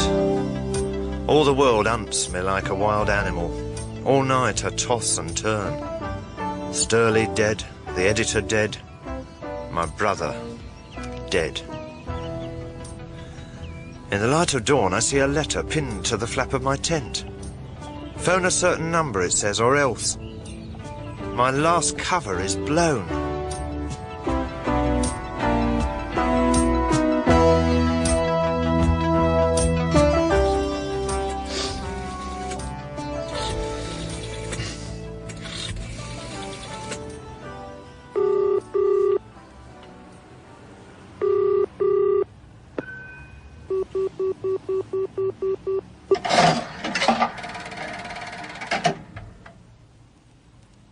Hello? That Prince? Yeah? Cold night you had out there in your tent, son. Rub your two knees together to keep warm. Who is this? Never you mind, just listen. We've got you by the short and curlies. Start cooperating or we turn you in. Understood? Understood. Yeah. Instructions pertaining to Part 2 of your contract. Part 2? Part 1 was half inch of the file, remember? Part 2 is the nasty bit. Instructions for it will be found in the same locker at Blackfriars Station as Part 1. You cooperate with us, Sunshine, and we'll make sure you come to no harm. You might even live to an uncomfortable old age. Hello? Hello? What do you think, Hobson? Sir James? Was it suicide? You just seem to be spending a long time reaching a decision. Sturley sits himself down here at his typewriter, Sir James, puts a blank piece of paper in his typewriter, and then shoots himself. Yes? It's just I'm surprised he didn't type anything first. A suicide note or something. They usually do. He bought this typing paper yesterday. There's a receipt in the paper envelope here. He gets the first sheet out, obviously intending to type something, quite a lot, to judge by the amount of paper he bought. Then he shoots himself? Possibly, Sir James. No one heard the shot. There was a party down the street, teenagers. His wife and children, where are they? I believe Sturley and his wife had sort of separated, Sir James. She's living in Catford with her sister and the children. That would at least explain his recent instability. She hasn't been informed. Now, those were my instructions, Sir James. I feel old. Let me sit down. A chair, Sir James. Thank you. Who informed the police? A slight mystery there. An anonymous call. This whole business is getting so sordid. You're fairly certain it's suicide, though? There are no signs of a struggle or anything. The shotgun is in the correct position. There are no fingerprints on it other than his. It's his gun. The license is in order. Sturley had an obsession about firearms. It could just have been someone else, Sir James. A real professional, though. Hobson. Sir James? You are a junior officer, so to speak. I am a senior one. I would take you into my confidence. Well, thank you, Sir James. Our department finds itself in a very delicate situation. Sturley's suicide could not have come at a worse time. For the disciplinary tribunal. How on earth do you know that? Oh, office gossip, Sir James. I just heard a rumour. The state my department is in. Hobson. Sir James? I want only one copy of your forensic report. No top copies, no photostats, delivered by hand, your hand, to me personally. Understand? You are to tell no one of either its findings or Sturley's death. But you Sir must James. be a soldier, Hobson. This department is at war. I have allowed things to slip. Now I am going to fight back. I require 1 week's secrecy at the most, and then all this mess can come out. You understand? Yes, Sir James. Lose Sturley's body, just for the week, in some obscure morgue. Can you manage that? Of course. It's only a matter of paperwork. Careful paperwork. I'm not breaking the rules, Hobson, merely bending them for purposes of my own. You will have my full support, Sir James, and everyone else's in the department. I wish I had. I just wish I had. What happened? At Sturley's? You haven't heard? What? Nothing on the news? He's dead, Chris. What? Quiet, Chris. That copper over there. You mean... Look, Chris, I know everywhere I go, the bloke I'm meant to meet just happens to be dead on arrival, but it wasn't me. I didn't even get a chance to talk to him. The shotgun done that already. Oh, no. It wasn't me. Excuse me. Can you tell me where his Buckingham Palace You are? clear off, will you? Just clear off! Terry, getting overexcited. It isn't just that, Chris. I'm blown. My cover's gone. They know all about my hiding place down on the Thames. Then how come you're not inside? Because now they want me to work for them. Who? Who are they? Wish I knew.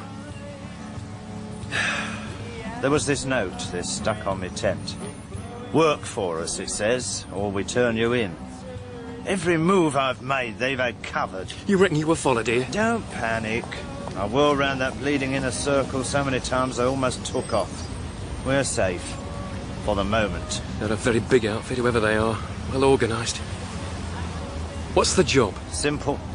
All I've got to do to beat a triple murder rap is commit murder. Very neat. Very complete. The sun shines hard on the spotless pavements of Piccadilly. Suddenly I'm cold, Terry. Very cold. Who've you got to dispatch? Ah, that's the clever bit. No names. Just a specific time, a specific place, and they guarantee he or she will be there, ready and waiting. It's all in this envelope, the instructions. You want a butcher's? No, not here, no. Too much love and peace about. Come to my flat, 37 Dorset Terrace, Brixton, after 11 tonight. It's safe. As safe as anywhere these days. Security in this department is appalling, Willie. Falling apart at the seams. Sir James. Kim Philby could walk in here without a second look. I've decided. Security in this building is to be taken over by the Defence Ministry. What? They're sending in a team at midday. But they're an outside department, Sir James. I don't trust this department anymore. People wander around it as though they're in their club. From midday on, entrance to each section will be by a particular security pass. Only those with a need to know will be granted access. You mean, Sir James? I mean, Willie, I alone will have access to every section. Well, I'm sure we'll all get used to it given time. But I would argue, in all seriousness, Sir James, that this department is in the midst of a crisis. A terminal one, quite possibly. If we're going to survive it, we're going to have to be quick on our feet, flexible, be able to respond wherever the threat comes. If we're tied down by miles of red tape... Precisely. What happened under the old system? Anyone could wander anywhere. Someone could just casually turn up at armaments and without even as much as a by your leave doctor the books. Security. Someone could saunter into Sturley's zone and steal his files. I thought it had been proved that was Sturley. Nothing has been proved, Willie. Well, it was all going to come out at the tribunal. I thought that was what he wanted to see me about, the tribunal. There isn't going to be a tribunal. What? It has been postponed. Why? I have further to inform you, Willie, that as from this moment, you will have access only to your own section. When you return to your houseboat, you will discover your passport has been removed. If you do have friends at the Soviet embassy, I would advise you not to try to contact them. Oh, this is insane. Where's Sturley? I want to have it out with him once and for all. Where is Sturley, Willie? Don't you know?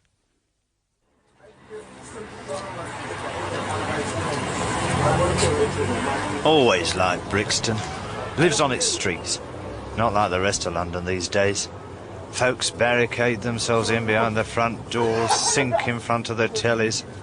Shut out the real world. Hope they'll wake up next morning to discover it's vanished like a bad dream.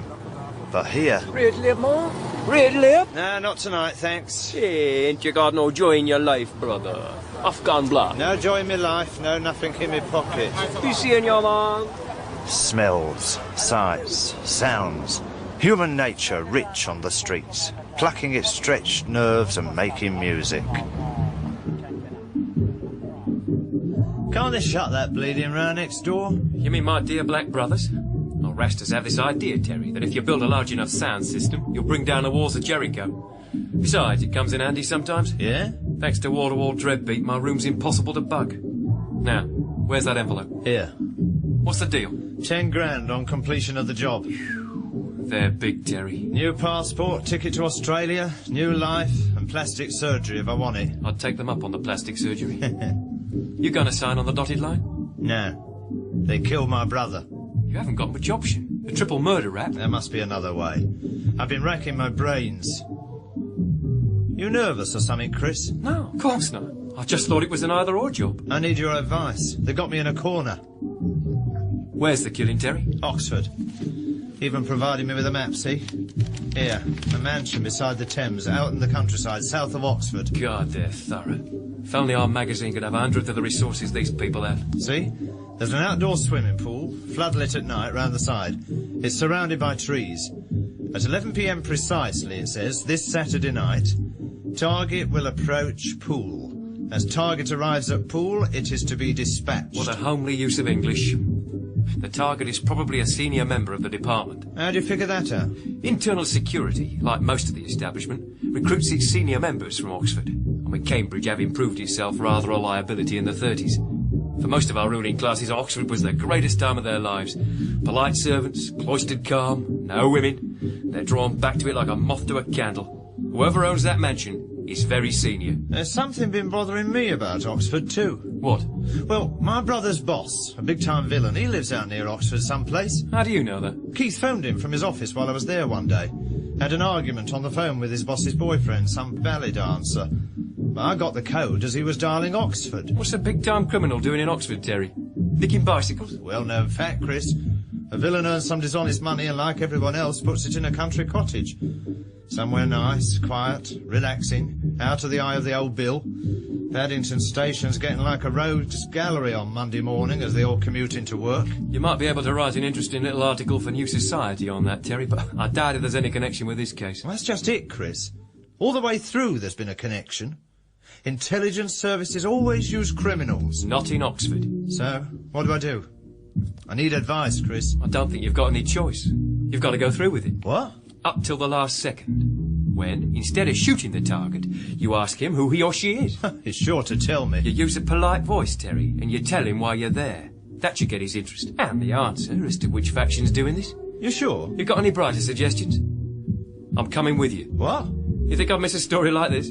A major bloodletting and internal security, traitors abounding, all unmasked by an intrepid Trotskyite hack in at the kill. Oh, the British establishment's going to take a beating it won't forget. But you're not cut out for rough stuff, Chris. Outdoor work. I was patrol leader in the Boy Scouts. I'll get me rucksack packed.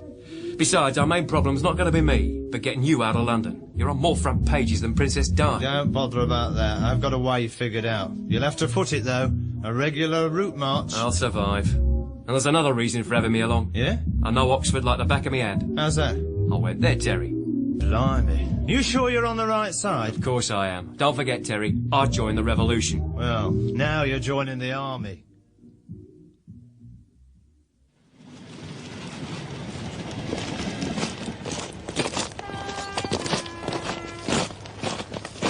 A Great Western Railway to Oxford. Yeah.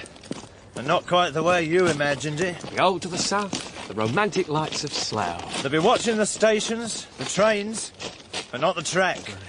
While they're all looking the other way, we walk out of London courtesy of the flattest footpath in the world.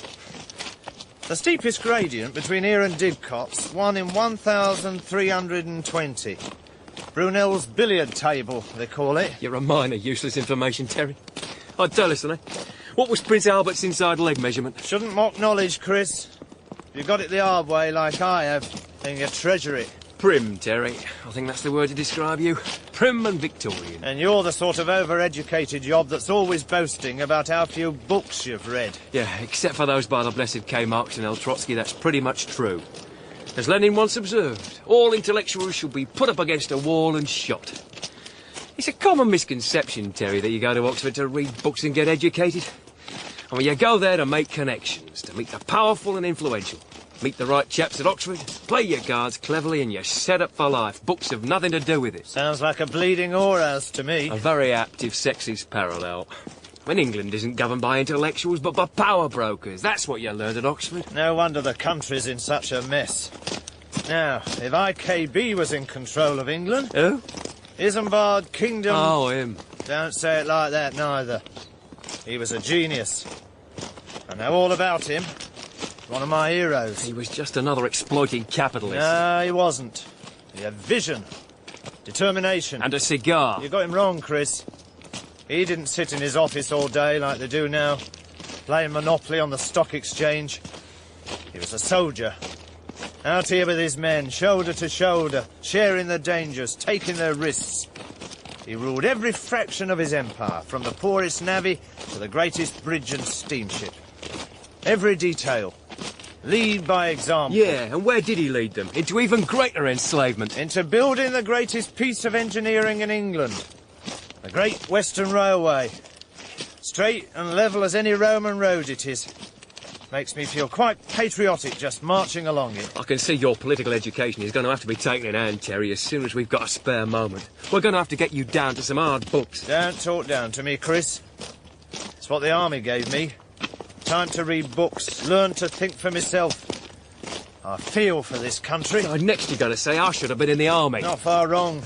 At least it would have taught you how to march. Come on, buck up. Ah, sorry, Sergeant Major. Lift right, lift right, lift right.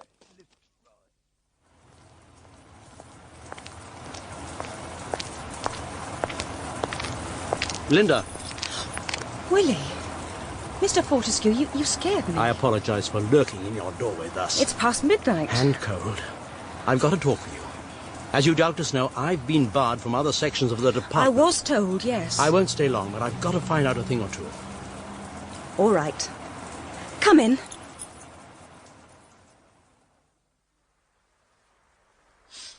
A very neat flat, Linda. Small but functional. Please sit down on the sofa. You look a bit shocked. Life's little worries, eh? 24 hours ago, I was suavely whining and dining you, making patronizing remarks about your youth and beauty. Now, I suppose the stiletto's on the other foot, and I don't even have your looks. I think a drink would do you good. It would. Scotch, please. Neat, and lots of it. Linda, I've simply got to know what's happening inside the rest of the department. Why? Because I'm part of it. It's my life. For all my suave, cynical exterior, I actually care about it, its future, what goes on. Do you know what Stirley's up to? I have had explicit instructions from Sir James. I can't talk. Your drink. You're very generous. I needed that. What happened to the tribunal, Linda? Willie. Something must have happened to Stirley. That's the only explanation. What do you mean? Well, has he been uncovered as a Russian mole or something? Defected? Please, I need to know. Why? Because, for all the suave exterior, I'm fighting for my life. All sorts of accusations are obviously being made behind my back. I think you're just getting a trifle paranoid.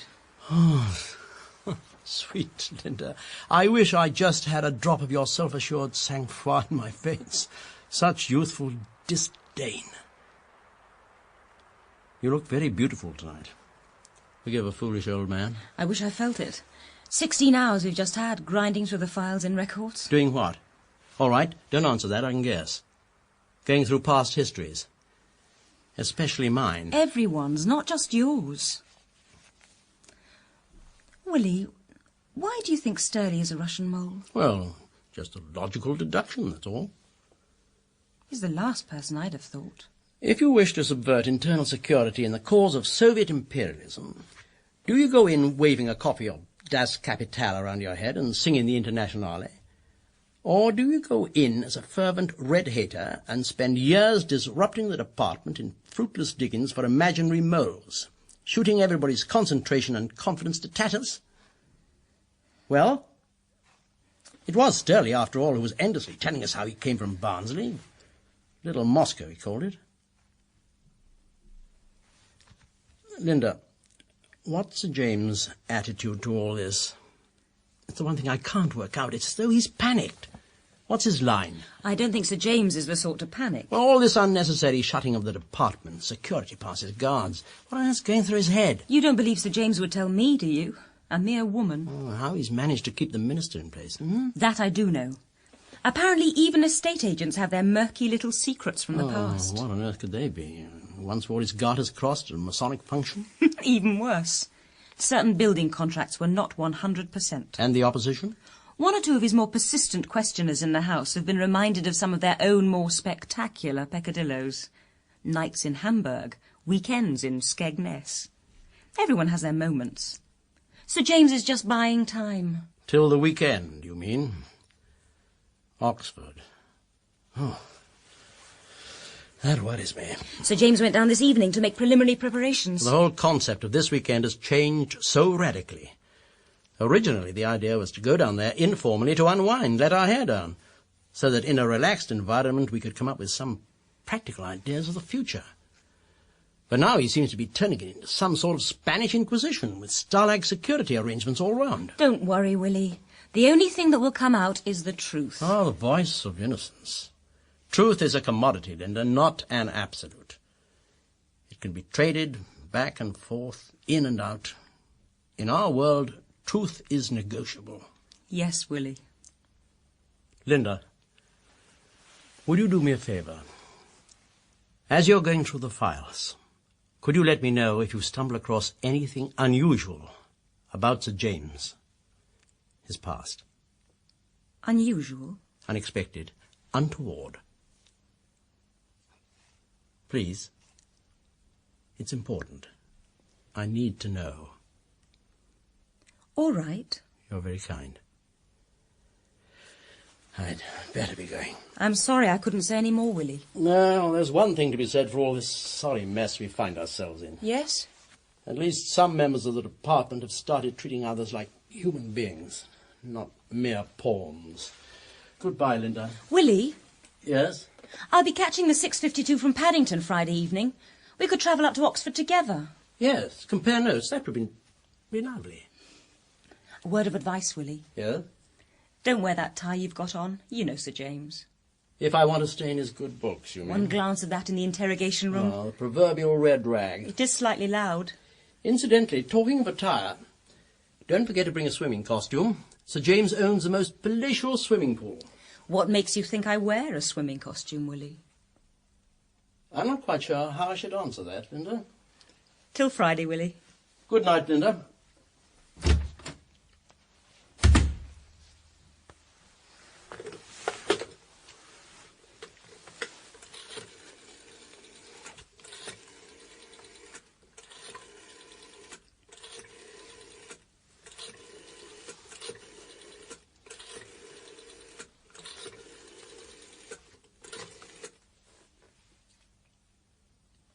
Hello? Linda Taylor here. Is he in? Oh, I see. Could you tell him I've called? Yes. I've got important information. Tell him I'll phone him first thing in the morning.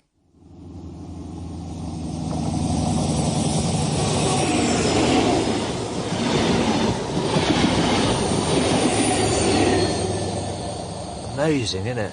What? 400 tons of gleaming high technology, all electronics, flashing steel, power pounding past at 125 miles an hour.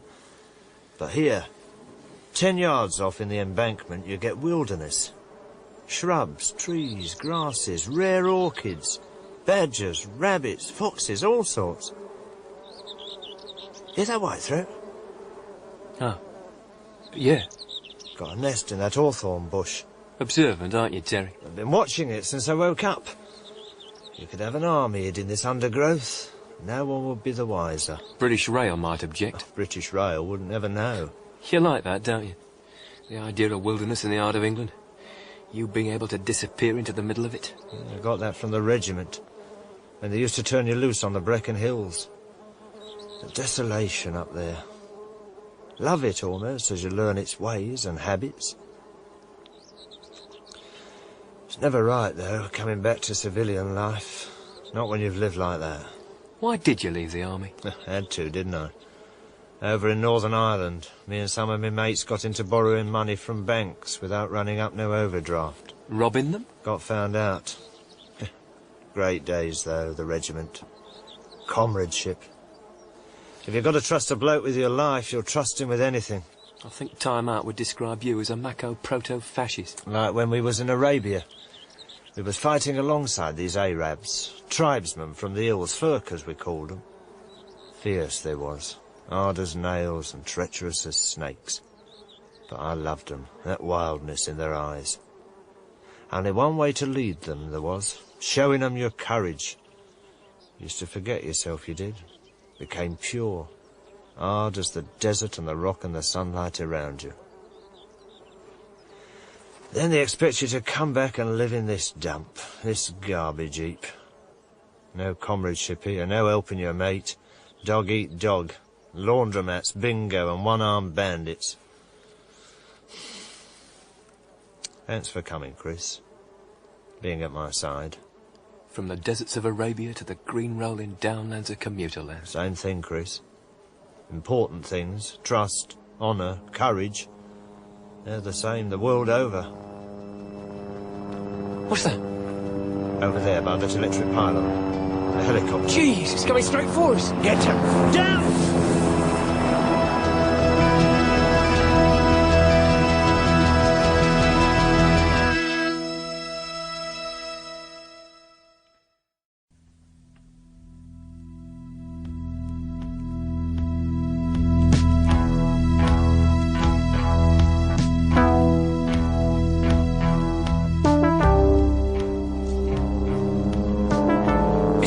Watch out! Get down, Chris!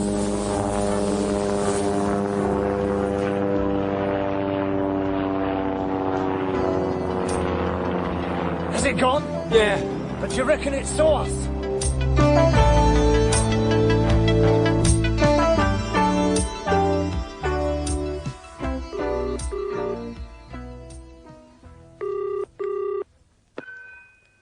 Sir James Simpson? Speaking. Miss Taylor here, Sir James. You asked me to keep you informed on the search for Terry Prince. And? Nothing, I'm afraid, Sir James. Typical. We've had roadblocks up, all the main railway stations watched. We've even had helicopters out, but there have been no reports of anything. I see. That's the whole problem, isn't it? Sir James? The other side are professionals, we're amateurs. Everything all right down at your mansion, Sir James? Lovely weather we're having in London. Of course everything's all right.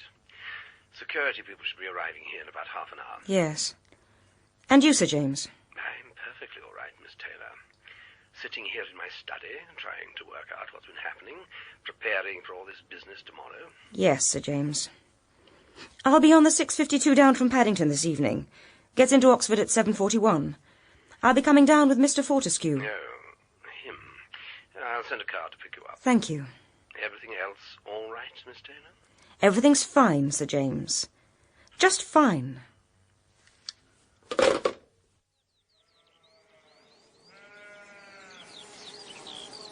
Hey, you want the binoculars?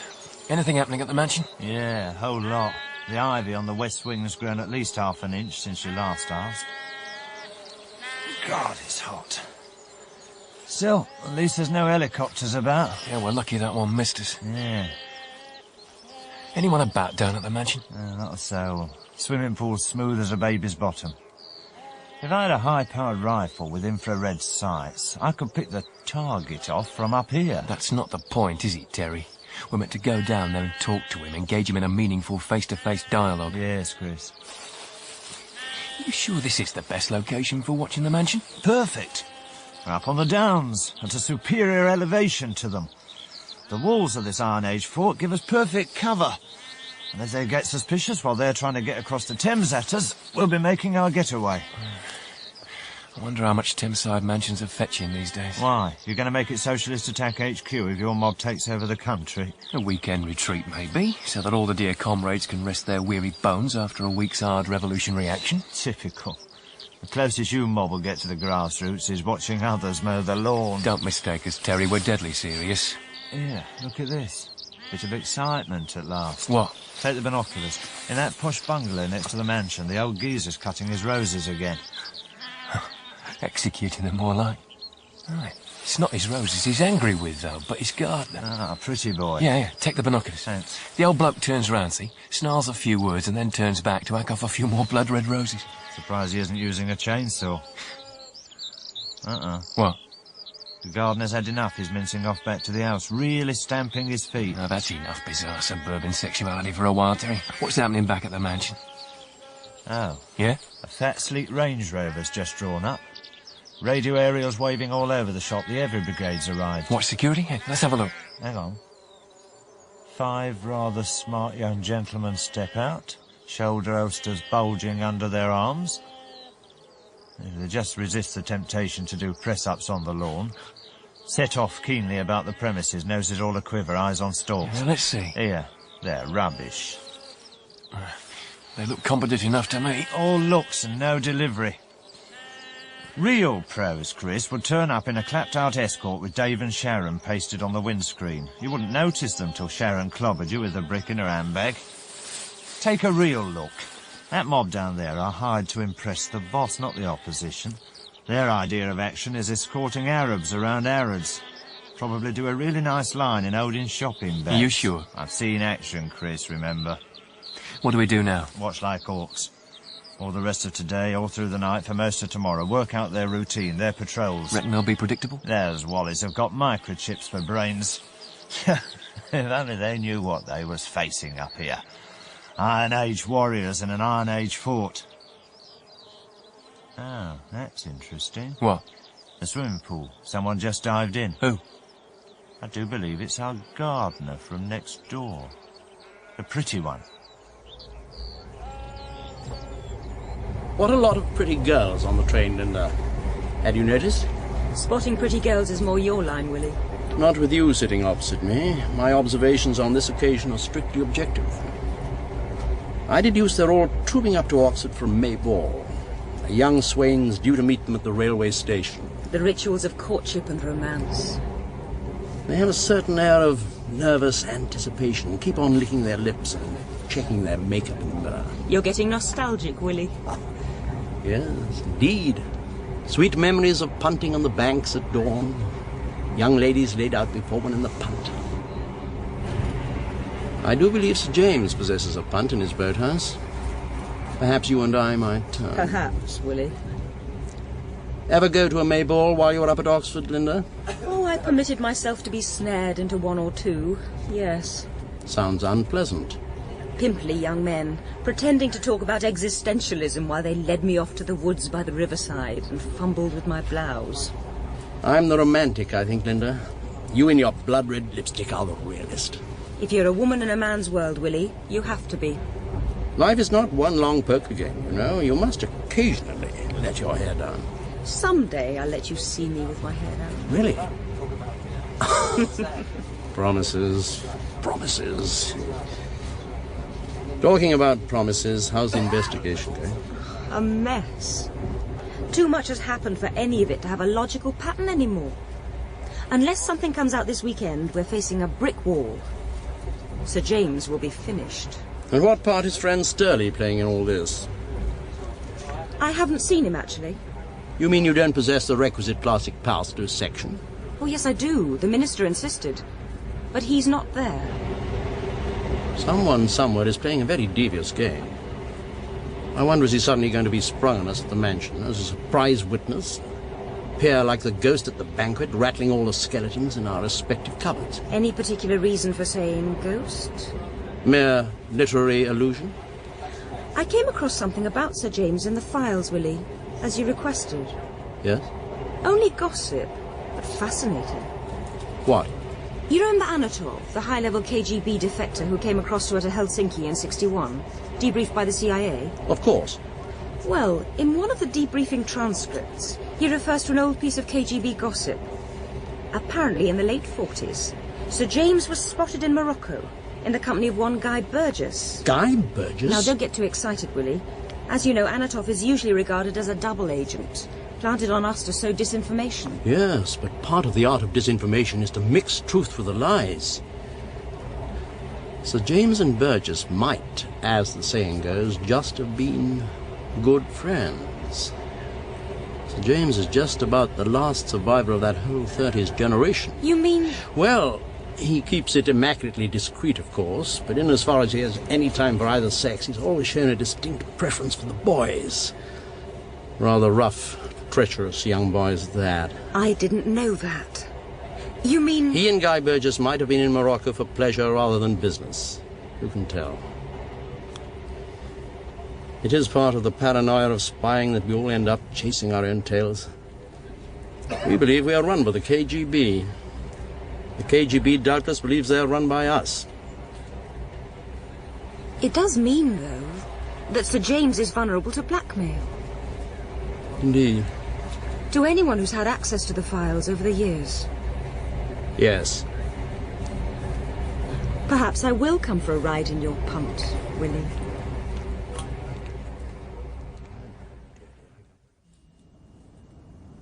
Cool, look at them stars. Yeah? In the sky, dummy. Reminds me when I was stationed out in the desert. Some nights, after we got back from patrol, I'd take some hooch. Just walk off, way out among the dunes, lie down and stare up into these heavens. It was like the whole sky was on fire with stars. And as I drank the scotch, a fire would start in me, and the fire in me would start to reach up, out into the fire up there. We'd blaze away till we became one. Very poetic. Ever stop to think what you were doing out there as a mercenary in Arabia, Terry? Chris? I'll tell you. Anyone who was standing up to defend their own way of life, their principles, were saying, this is my country, I want some say in the way it's run, you were paid to kill by some fat cat Arab sheik who loved his country so much he kept all his wealth in a Swiss bank account. Now that's disgusting. It wasn't like that, Chris. The tribesmen we was fighting alongside, they was poor as church mice. You never saw the bigwigs. Yeah, the rich can always hire the poor to fight the poor. Look at you, a poor kid yourself, brought up in poverty, hiring yourself to the rich to keep down the poor. Part of it was wrong, Chris, I know. But you don't understand the feel of the desert. Out there it's just human beings and the elements. Takes you in on yourself, owns you down, a place like that. Rubs you raw, so in the end you've got to face the truth about yourself. Oh, very pleasant for yourself, Terry. Nice way to pick up some free therapy. Get your head in shape while all those around you are losing theirs. And it was the desert where I learnt to educate myself. Read books. About blimmin' Oliver Cromwell and Kingdom Brunel. What's wrong with Oliver Cromwell? If you want examples of exploitation, privilege, you don't have to go back 300 years, Terry. It's here, now, all around you. But this whole world's a book. All you've got to do is to learn how to read it. I suppose you want me to read that boring old twat Karl Marx. It's not boring. It's the most exciting stuff ever written. I tried him once. Or try anything once. Nearly curdled me brains, I did, trying to follow a thought from one sentence to the next. Like swimming through treacle it was, and slowly drowning. How much did you get through? Oh, about 3 pages, I think. Give me Oliver any day. A proper Englishman. Wrote proper English for proper Englishmen. There's an appalling streak of Little Englandism in you, Terry. Runs through you like seaside rock. Yeah, well, unlike you, Chris, I'm proud I'm English. You're proud enough to think you're some Arab tribesman fighting the imperialists. You'd be over the moon if they invited you to join the IRA and blow up some British squaddies. Oh, come on. But you're ashamed of being what you are, English. I'll ignore all that latest stuff, Terry. I was brought up in the commuter belt, so I know all the nastier side of being English, thank you. But getting back to you saying I'm proud to be English. Proud of what, exactly? Proud to be poor, trodden on, exploited? And that's the worst part of it. All the rich and the powerful in this country have got to do is wave a Union Jack, and you, the working classes, are trotting along right behind them. When I talk of England, Chris, I'm not talking of the rich and powerful. I mean the ordinary English. The blokes and missuses, the old and the young. Out on their streets and fields, with their problems and happinesses, their decency. That's why I love them, that's why I live among them. The English proletariat are sheep. They'll do anything their betters tell them. They've sold out. With those sort of attitudes, Chris, maybe you should be in the Tory party. Ever read John Milton when you was up at Oxford getting an education? What he'd got to say about the ordinary English, what he'd seen of them as they had their revolution? I got it cut into my heart. Behold now this vast city, a city of refuge, mansion house of liberty, encompassed and surrounded with God's protection. Oh, dear. The shop of war hath not there more anvils and hammers waking, to fashion out the plates and instruments of armed justice in defence of beleaguered truth, than there be pens and heads there, sitting by their studious lamps, nursing, searching, revolving new notions and ideas wherewith to present, as with their homage and fealty, the approaching reformation. Sitting in front of their tellies reading page 3 of the Sun, more like. Methinks I see in my mind a noble and puissant nation, rousing herself like a strong man after sleep, and shaking her invincible locks. Methinks I see her as an eagle, mewing her mighty young, and kindling her undazzled eyes at the full midday beam. You're a hopeless romantic, Terry. He was writing about the English, Chris. The revolutionary English. Ever spare a thought for all the Iron Age warriors buried about us in this fort? Wild Celts, in love with freedom, fighting the Romans. It's all around us, our history. The English striving for freedom. You know what they call that old trackway on the downs behind us? The M4? The Ridgeway. Oldest road in Europe, they say. Been in use 5,000 years. They built it so they could walk along the roof of the world on it from Wiltshire down into Norfolk, all across the land. Named it the Milky Way because if you walk from west to east, you've always got the stars before your eyes. So? So it's been forgotten, Chris. Climbing on hills, seeing visions. Something I learnt in the regiment. You can wander on top of the old hills of England for days. Hardly see a soul. Everyone's fled from the heights in modern England down into the valleys and towns where it's safe, where you don't dream dreams, see visions, you just watch telly. I've got this vision, see, of one day the English returning to the hills, feeling the wind, seeing the stars, overthrowing their oppressors, an army, a guerrilla army. Shut up, Terry. You are the most confused, silly person I've ever met. One hard, simple lesson. Modern political power in England is held by hard men in Whitehall, Westminster, the City of London, in cities and factories. It isn't held by loonies wandering the hills. Grow up! Sorry, Chris. Well, I know I'm ignorant. Didn't have an education like you. If we get out of this, will you give us a proper education? Tell me what books to read. We got to get out of it first. I am on your side, though. No one's ever meant more to me than you, Chris. I hate them people down in the mansion as much as you do. Terry. Yeah? When we get down there, we've got to behave sensibly. Rationally, OK? The British establishment isn't going to be rattled by a private vendetta, but by public exposure. Let me do the thinking. Yeah, Chris. OK. Isn't it time we were moving down? Getting into that wood by the swimming pool? It's only a couple more hours to go before dawn. Right, let's move from our little university amongst the stars.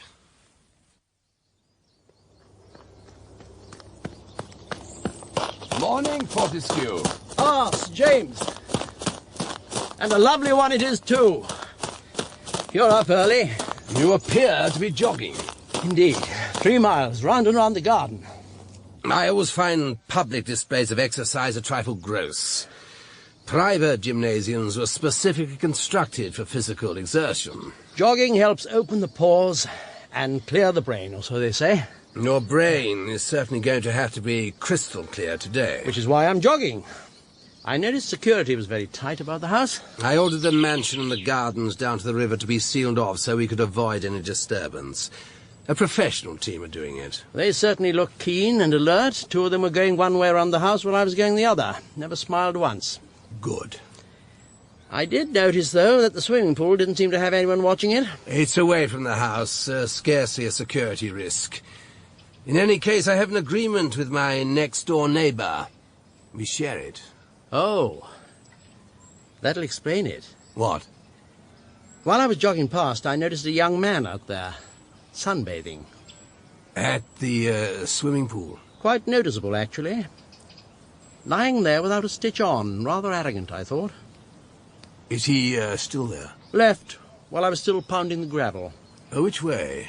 I was round the other side of the house when he finally disappeared, I'm afraid. Probably my neighbour's gardener. I heard he got a new one. That modern house next door's a bit of an eyesore. Sort of stockbroker bungalow. I fought it tooth and nail when they first proposed building it. Stuck up by one of those wretched property speculators in the early 70s, all gold cufflinks and new Jaguars. Fortunately, he went bankrupt. Since then, it's changed hands quite regularly. Who's got it now? A retired fellow. Keeps himself to himself. Moved in about 6 months ago. Certainly keeps his lawns and roses in beautiful condition. Yes. There he is, the gardener. Walking across the lawn, see? Yes. I suppose that's his employer walking with him. Your neighbour? Yes. Well, I better be going in. Get changed. Yes. Coming, Sir James? No, I think I'll stay out here just a little bit longer.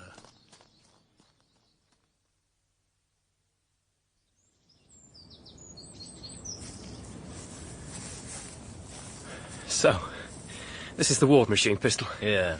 An evil-looking brute. Not the world's most handsome shooting iron, no. It's not designed so you can pick your target off with one elegant shot.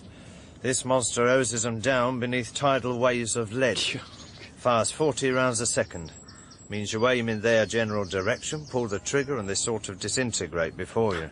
You don't really need any skill to use it. Yeah, saying the whole world over, Chris. A skilled craftsman's had his day. Yes. Don't point that contraption at me, Chris. Rule number 1. What's that? Undergraduates punting on the river. Maybe we should move a bit further into the wood. No, this'll do fine. We're well hidden. This is the silencer, Terry. This the safety catch? Yeah. Chris, I told you not... But don't take that safety catch off. Chris. Terry? What are you doing? Pointing a ward machine pistol at you, Terry. The safety catch is off. The silencer is on. Chris. I'm replacing you on this mission, Terry. The reasons are purely objective, nothing personal. I like you, despite all your quixotic patriotism. But this is a political decision. You bastard. You and your mates are working for the department, aren't you? No, Terry. They're working for us, though they're too stupid to realise it. You let them shoot your mate, the editor. It was an objective sacrifice. Compromises with the hegemonic class are occasionally called for, and so are personal sacrifices. Jack would have understood. I don't believe Keep this. your voice down. You're no different from the department. Oh, that is a compliment. We want power, Terry. The English establishment have had it. They're corrupted feet, historically ripe for overthrow. All that's needed is the will. Ja, mein Führer. In a decent society, Terry, which we intend to build, you would have received sufficient political education. Indoctrination. Education to be able to objectify your situation. Realise its historical necessity. You would accept. God save me from education. Yeah, the answer I would have expected. Let me explain. Elements in our group reached an understanding with a tendency within the department, through intermediaries, of course. They wish the present leadership and other tendencies within the department to be discredited, destroyed. They arranged the leak, the shooting. In return, we supplied the natural outrage at such actions, and you.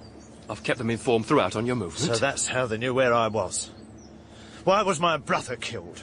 What was the objective necessity for that? I've not been informed on all sections of the operation, but I should imagine, Terry, he was removed to keep your lust for revenge on the boil, to ensure you, in the end, had no choice but to come to me. Who planned all this? One Fortescue, Terry. Also, my intermediaries tell me, a senior member of the department. And who are we chatting to this evening? Not chatting to, Terry. Killing. And it will be me, not we. Sir James Simpson himself, head of a discredited department. Oh, it will be nice to see him at last. Before I shoot him. As a true decadent, he is to be lured to the swimming pool by a naked young man swimming in it. And do you and this Fortescue really think you're going to get away with this? This is England. You can't slaughter half a government department and expect nobody to notice. Ah, that's where you come in, Terry. Playing your usual dim but doggedly patriotic role. The patsy. The top secret investigation will conclude that Sturley double-crossed you by shooting the editor. In revenge, you declared general war on the department, shooting out left, right and centre. Ex-mercenaries do have a certain reputation for being unbalanced. But before you can be questioned, you will be discovered shot beside the swimming pool, presumably by an overzealous security guard. You've gone quiet, Terry. Just thinking. What? That you're a mug. How long do you reckon this Fortescue geezer will let you live? Quite a while, I should imagine. I've enough incriminating tapes and documents hidden away to ensure my safety. It's rather the reverse. I and my group have such a hold on him, we will be the effective controllers of internal security. And where do the poor bloody working classes come into all this? From what I remember, you used to claim to be fighting on their behalf. As I've tried to tell you, Terry, several times, the English working classes have been irredeemably corrupted by bourgeois values. They need a vanguard. We are that vanguard. You mean Oxford and the upper classes form the vanguard, just like the old establishment? That's a subjective judgment, Terry. I liked you, Chris, a lot. Admired your mind, your courage. Yeah, well, as an ex-mercenary, Terry, you of all people should understand the occasional objective necessity of death. All in a day's work. What are you staring at? I don't want to excite you or nothing, Chris. Some people are coming through the wood behind you. Don't try that old trick on me, Terry. Careful with that trigger, Chris. Told you we should have gone further into the wood. Keep very still, Terry. Nice-looking young couple, Chris. Look as though they're only interested in one thing, though, and they've chosen our tree to do it under. Bloody undergraduates. Probably thought their punt was a bit out front. How about under this tree? There's the champagne. Henry, you've dropped it. Join me on the grass for the coup de grace. For 1 second, Chris glanced round. I leapt. The gun fell away on the grass.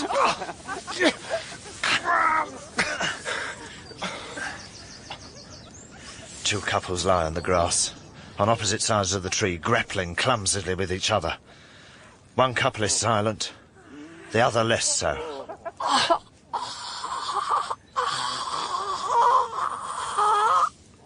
Birth, copulation, death. I was closer to Chris than to any man I knew.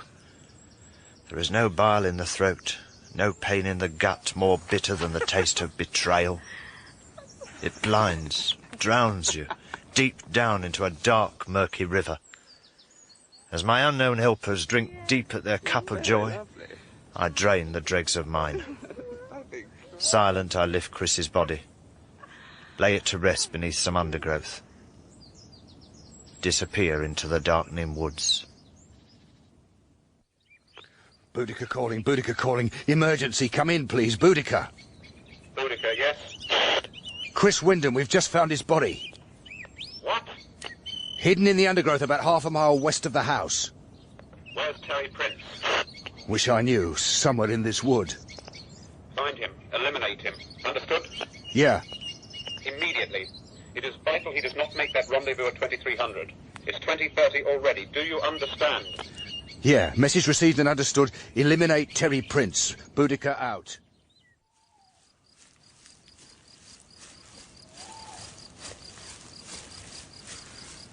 In the end, all you have is yourself. All contact, all human communion is burnt, scorched from your flesh. I shall go on. The soft, dark woods surround me like a gentle mother, protecting me, concealing me from those who hunt me. A truth to find, a revenge to take.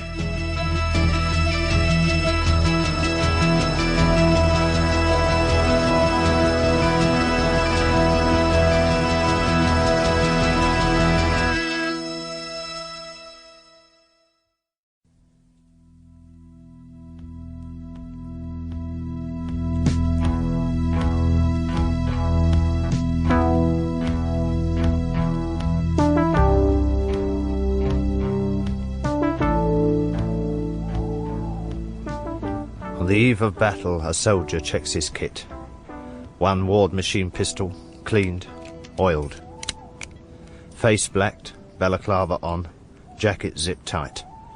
In my pockets chocolate, 3 bars, cheese, half a pound and loose raisins. Combat rations for 5 days. My boots laced tight, knotted twice for luck. I am ready. Say your prayers, Terry Prince. Remember Oliver at Marston Moor, singing his psalms, rousing his Englishmen. Let God arise, and scattered let all his enemies be, and let all those that do him hate before his presence flee. A noise. I slide into darkness. A figure moves into the moonlight. Thompson. Yes, sir. Are you reading me? I am reading you, sir. Have you found Prince? It's very difficult to find him, sir, when you keep calling me on the radio. It's 2130. Operation still planned for 2300 hours. I am well aware of that. Start moving the men up to the swimming pool. Sir? Just do it. Cheers you up when you know your enemies have difficulties too. Grumbling to himself, the figure moves off through the wood towards the swimming pool. I follow.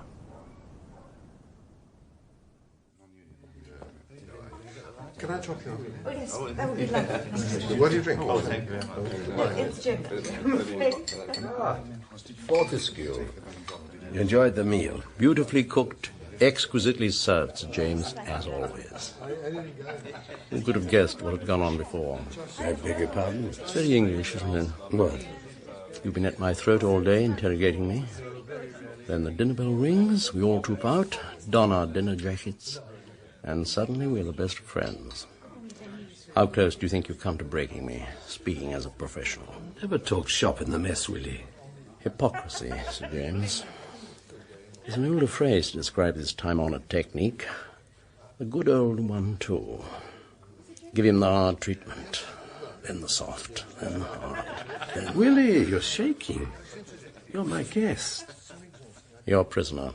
Gentlemen talk business during the day. They relax at night.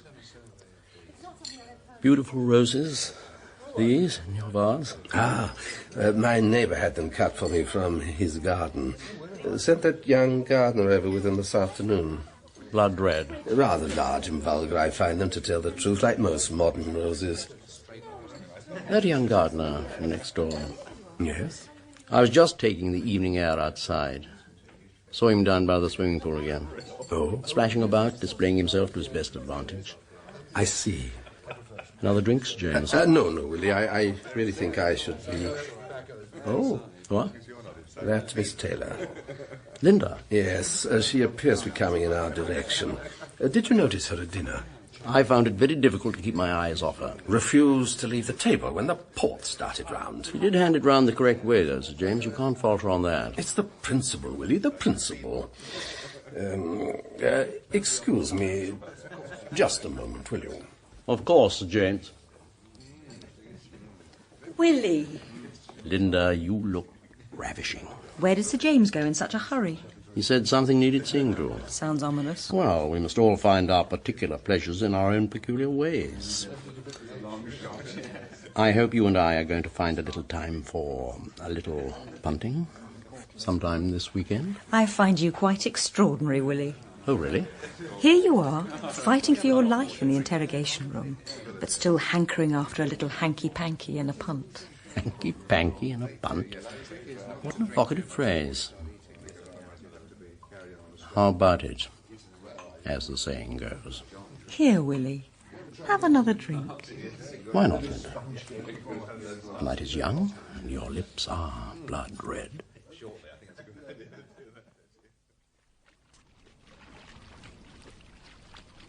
Work your way up, Terry. Right to the edge of the light, but don't lose the shadow from that branch. There. Now let's see what's to be seen. Stick your head up, slow. One swimming pool floodlit. A lone figure swimming lazy up and down, loving their body. 1 minute to 11. Hold your bottle, Terry, lad. Screw it down tight.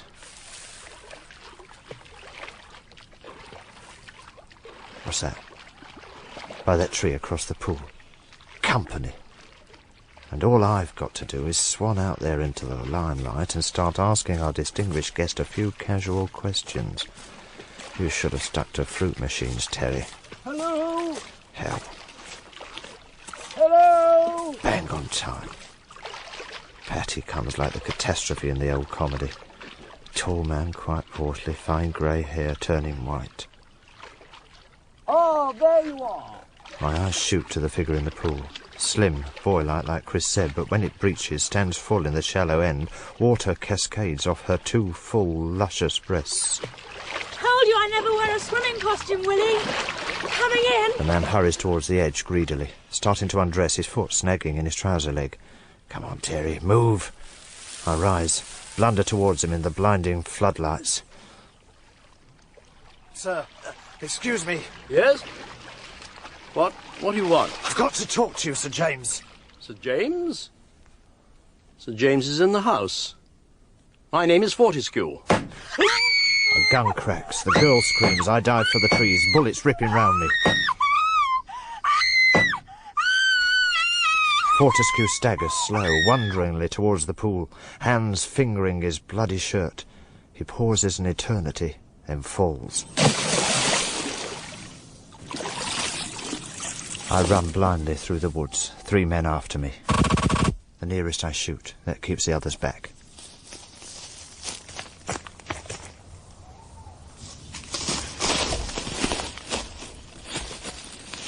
But first I run away from the house, then stop, hide, let them pass me blundering by. I start to make my cautious way back. I have nowhere else to go. Now I know my quarry. Sir James Simpson. A name to hate. I find a place to wait for morning. An old boathouse at the foot of the lawns. Inside a punt floating on the water. I lie down, hide beneath a tarpaulin in the stern. Like a fool, I fall asleep. It is summer. Hot summer in Margate. Hands and clothes sticky with toffee and rot. Face and body chat with sunburn. Me and Mum sitting on the crowded shore. Me digging castles. Mum sitting there silent, smiling. Eating our sandwiches. She drinking her stout. Sleeping sometimes in the summer sun. All I have ever wanted. A kingdom entire. And then sometimes in late afternoon, after she's slept off her lunch, she dances round inside a ragged towel, struggling into Aunt Sarah's swimming costume. And then Mum and me go into the white, lazy sea. At first I cling to her, wiry thin limbs panicking around her soft body, and she lowers me gently but firmly, still holding me, commits me to the deep, the glassy sea.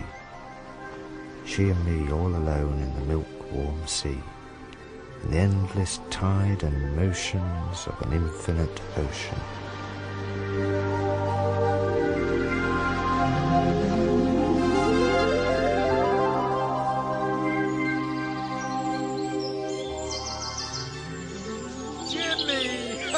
Jimmy! What's wrong with my roses? So they're big. So's the Taj Mahal. Manly on a summer's morning, looking over my fence into my dear neighbour's garden. It's just that I prefer more subtle blooms to meet my eyes. Life is big. What, you scared of it? Never. You educated bigwigs. You're so understated, half-hearted. You don't eat life, you nibble it. Manny, I liked your roses very much. I gave them pride of place in the morning room. It's just you don't never go in the morning room. I know. You English. I think you liked your nannies too much when they used to take your trousers down and beat you, eh? Oh, well, we all like naughty boys sometimes, don't we? The sweet wand of youth. Ah, lovely time of day, this. First light. All the world cloaked in grey. Remember, Manny? Yes, James, I remember. Another time, another place. So, the punt's in the boathouse? It is. After you. I start awake. I should move fast, but I'm wrapped in dreams of Mother. I cower beneath the tarpaulin. Careful getting into the punt now, Jimmy. We don't want no accidents now, do we? Oh, my old back. There. Right, all comfortable. You've got the blanket over your legs. Yes. And your gun underneath it, trained on our young friend underneath that tarpaulin. Indeed I have. No tricks, Mr. Prince, understand. Firstly, very slowly, push your machine pistol over the side of the boat. Drop it in the water. Do it, or I shoot. Now, out from under that tarpaulin. Slowly, Prince. One wrong move and you're gone. You will see the punt pole beside you on the landing stage.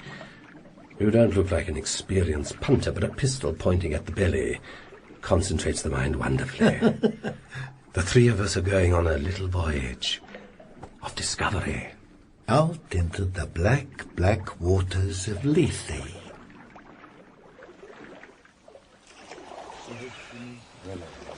Silent, we slip through the grey sleeping world down the misty Thames. Me, struggling with the clumsy pole. The two old men, conspiratorial, huddled in the bow, nattering ferocious as ferrets. Suddenly there is company. Chance of rescue. 3 punts moored unsteadily to the bank, filled with hooray Henrys and Henriettas, awash with champagne, braying and bellowing out across the water. Breaking all social rules, not even wearing a bow tie. I might have joined them had I not been unavoidably detained. Instead, they slipped drunkenly past, the banks littered with unfrocked debs, their dresses around their necks, and chubby buttocks bouncing up and down. It's filthy. Filthy. Look at it. Disgusting. They're undergraduates. The future leaders of our nation, meant to behave creditably, set an example. Animals. They slowly fade astern, Champagne corks popping as the river bears us on. Never happened in my day. To start with, women weren't allowed near the place. Not that we didn't have friends. But they weren't women. If you liked him, all very well. You might take him for a gentle ride in a punt, read him sonnets of Petrarch or Shelley, watch his hair, golden in the sunlight, and then return to your rooms where what took place was beautiful, private. But that rank, open copulation like animals, never. It's anarchy. Bestiality. Nothing more, nothing less. They were like animals. Look, over there, where we're passing now. Parsons Pleasure, the University Bathing Club. Yeah? It's private, secluded. When I was an undergraduate, I could lie on the grass there, reading Plato, discussing the finer points of Virgil with a friend. And about me, naked in the sun, would lie cabinet ministers, high churchmen, dons, maharajas, all friends, all men of great power and consequence. Calm, cool, ruling the world with certainty, refinement, and it worked. The world was led, civilization was upheld. But now... Anarchy. Pandemonium, everyone snatching the tiller, shrieking for attention. Is this a private slanging match, or can anyone join in? Watch your tongue, Terry. You know my name? Of course I do. I know the last time you washed your socks. Feel free to join in, Mr. Prince. Mr. Silverman and I regard this somewhat as a private tutorial for you. You have, after all, performed most creditably. We're filling you in on some of the background details. Before we kill you. You said Silverman. That's right. My companion is Emmanuel Silverman. I am, as you're doubtless aware, Sir James Simpson. What's an East End villain doing in a punt with some old puff from Oxford? Watch your lips, sonny. You're right, Manny. He is a rough diamond. Mr. Prince, as you say, our alliance seems rather unlikely on the surface. But like this River Thames, there are dark and murky depths. We are both leaders of our respective worlds. Both require loyalty, industry, courage in those we command. Qualities sadly lacking in this modern world. There's no respect no more. Quite. Blacks, junkies, soccer hooligans. Old folks can't walk the streets at night no more. Would never have happened in my day. Mr. Silverman and I met many years ago. 43? During the war, at the Soviet embassy. So that's it. Two bloody Soviet spies. The conditions we met under are not quite as you imagine. We were breaking into the embassy at the time. It was the period of the Nazi-Soviet pact. We had reason to believe the Soviets were spying on behalf of their German allies. Our department required the best breaker and enterer in the trade. I made contact with Mr. Silverman, and naturally I had to go in with him. A lovely job, man. Oh, what a night that was, Mr. Prince. I'll never forget. The discipline, the comradeship, the skill, no, the sheer artistry. Emmanuel's thin, wiry body always before me, squeezing through this window, silencing that alarm with the softest of touches. His acute intelligence leading me, guiding me to triumph. Yeah. Such alliances might be permitted in war, but in peace.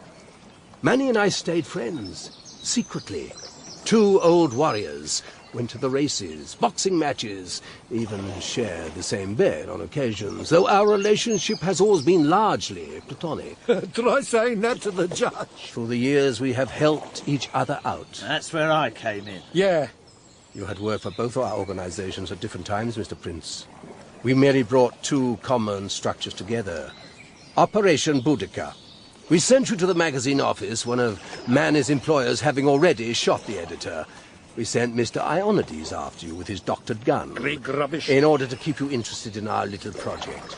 The young and loud-mouthed Trotskyite Mr. Wyndham we were able to seduce with almost indecent haste. One whiff of power, and he was ours. A quite typical modern undergraduate, I might say. He was silly enough to believe he could manipulate us. And Sterling.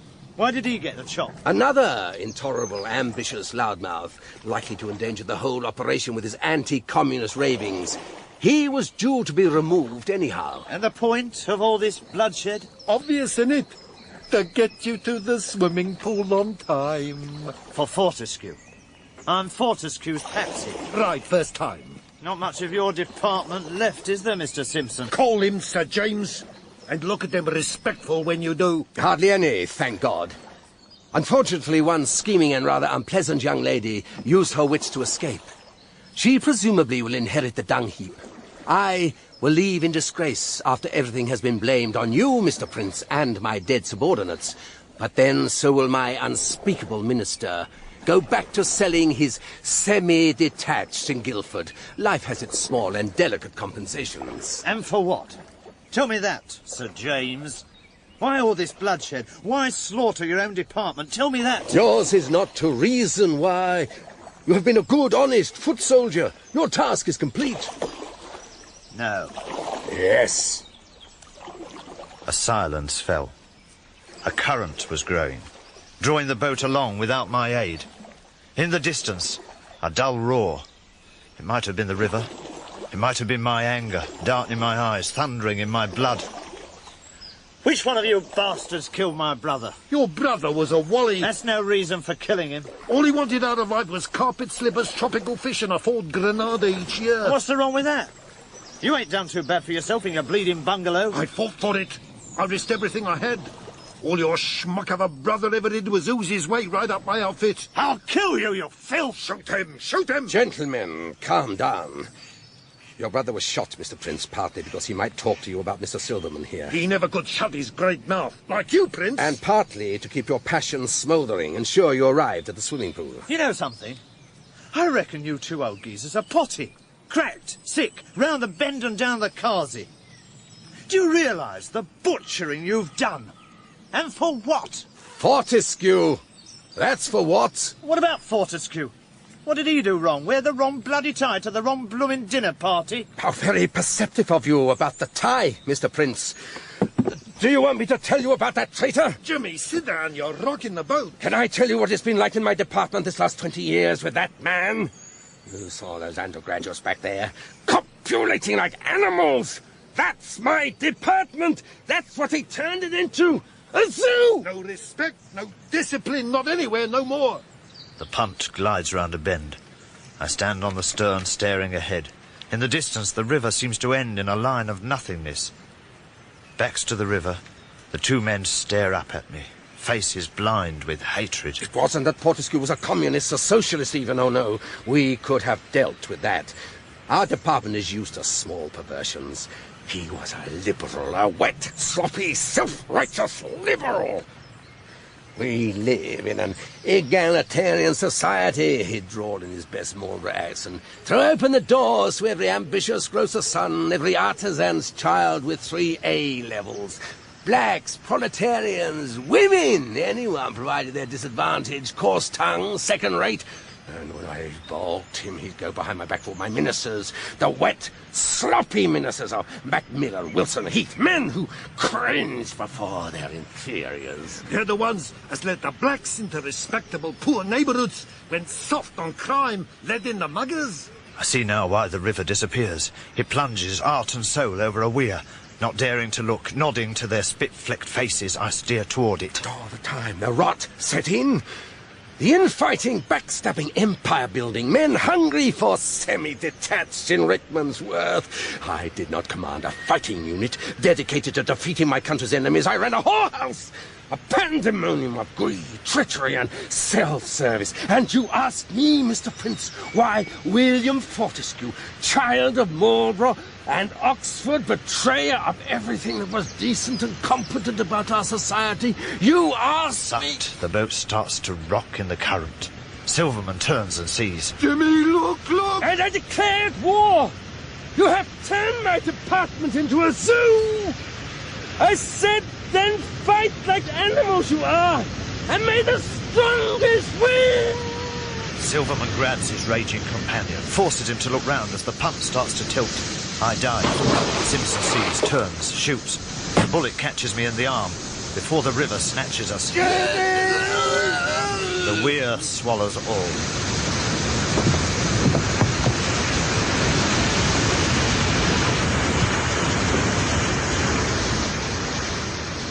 Old Mother Thames gives.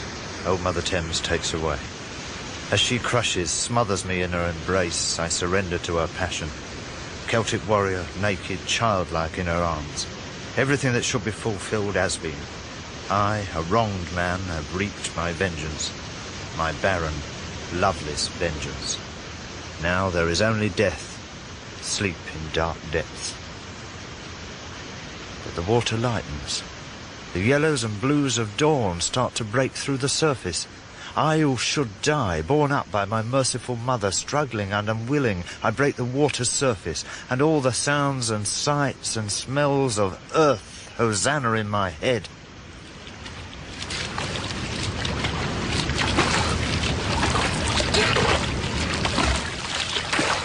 I swim slow, painful to the bank, grasp feebly at its edge. Can I help you? What? To get out of the water. Here, give me an arm. You're terribly muddy. There. Oh, you've soaked my dress. Who the hell are you? Did he shoot you in the arm, Sir James? I said, who are you? The midwife, I think you could call me. And I appear to be the only one left to inherit the baby. What happened to him and that other maniac? Oh, I suppose their bodies will be washed up in time. And at least one of them will be given an honourable funeral. I thought I'd escaped. You have. I have no interest in you. In fact, your presence at any inquest would be positively dangerous. A desultory search will be made for you, which you should be up to escaping. Chris Wyndham was always telling me over the phone about your dreams of living alone on the hills of England. A solitary guerrilla. This is your chance. Who are you? The one who reaped the whirlwind. In time, I suppose, I shall finally inherit Sir James's department. You must be the grocer's daughter. A bricklayer's, actually. He's a very good man, my father, but not terribly imaginative. He just insisted my education should be better than his. So I worked hard at school, got all my exams, went to Oxford. Suddenly I find myself here, the benefactress of all this. Life is full of surprises. You can say that again. Funny, isn't it? How life suddenly thrusts these opportunities on you. An accident of birth. Yeah, very funny. I'm laughing fit to die. You won't die, Terry. You're a survivor, like me. Oh, yeah. And where's the reception committees and the band playing See the Conquering Hero comes? That's what I'd like to know. The birds and the booze and the free bungalow in Clacton. I said you're a survivor, Terry, not a victor. I know. Be thankful for small mercies. Keep your nose clean when you're eating soup and steer clear of steamrollers. Precisely. You should join the civil service, Terry. Sir James would have no need to worry about his department. I shall run it honourably. Efficiently. Very efficiently. Well, I'd better be going. Yeah. Wish me luck. And off she walks, the bitch. I don't wish her luck. She doesn't need it. For a while I just lie, defeated. And slowly I stagger to my feet, set off slow across the water meadows to where the downs climb up to heaven. I stumble rough up their great sides, staggering, slipping, a tiny figure black against the rich green grass, following a stream, gushing pure down the white chalk hillside. Now I know old Mother Thames. I've seen her grime and filth in the East End docks, seen her thick, treacherous depths at Oxford. Now I see her source, fresh and bubbling, clear with truth. At last I stand alone upon the great summit of the hill. All is silence, peace. The first beams of sunrise stalk across the land, the greenness. I look out across England, my England.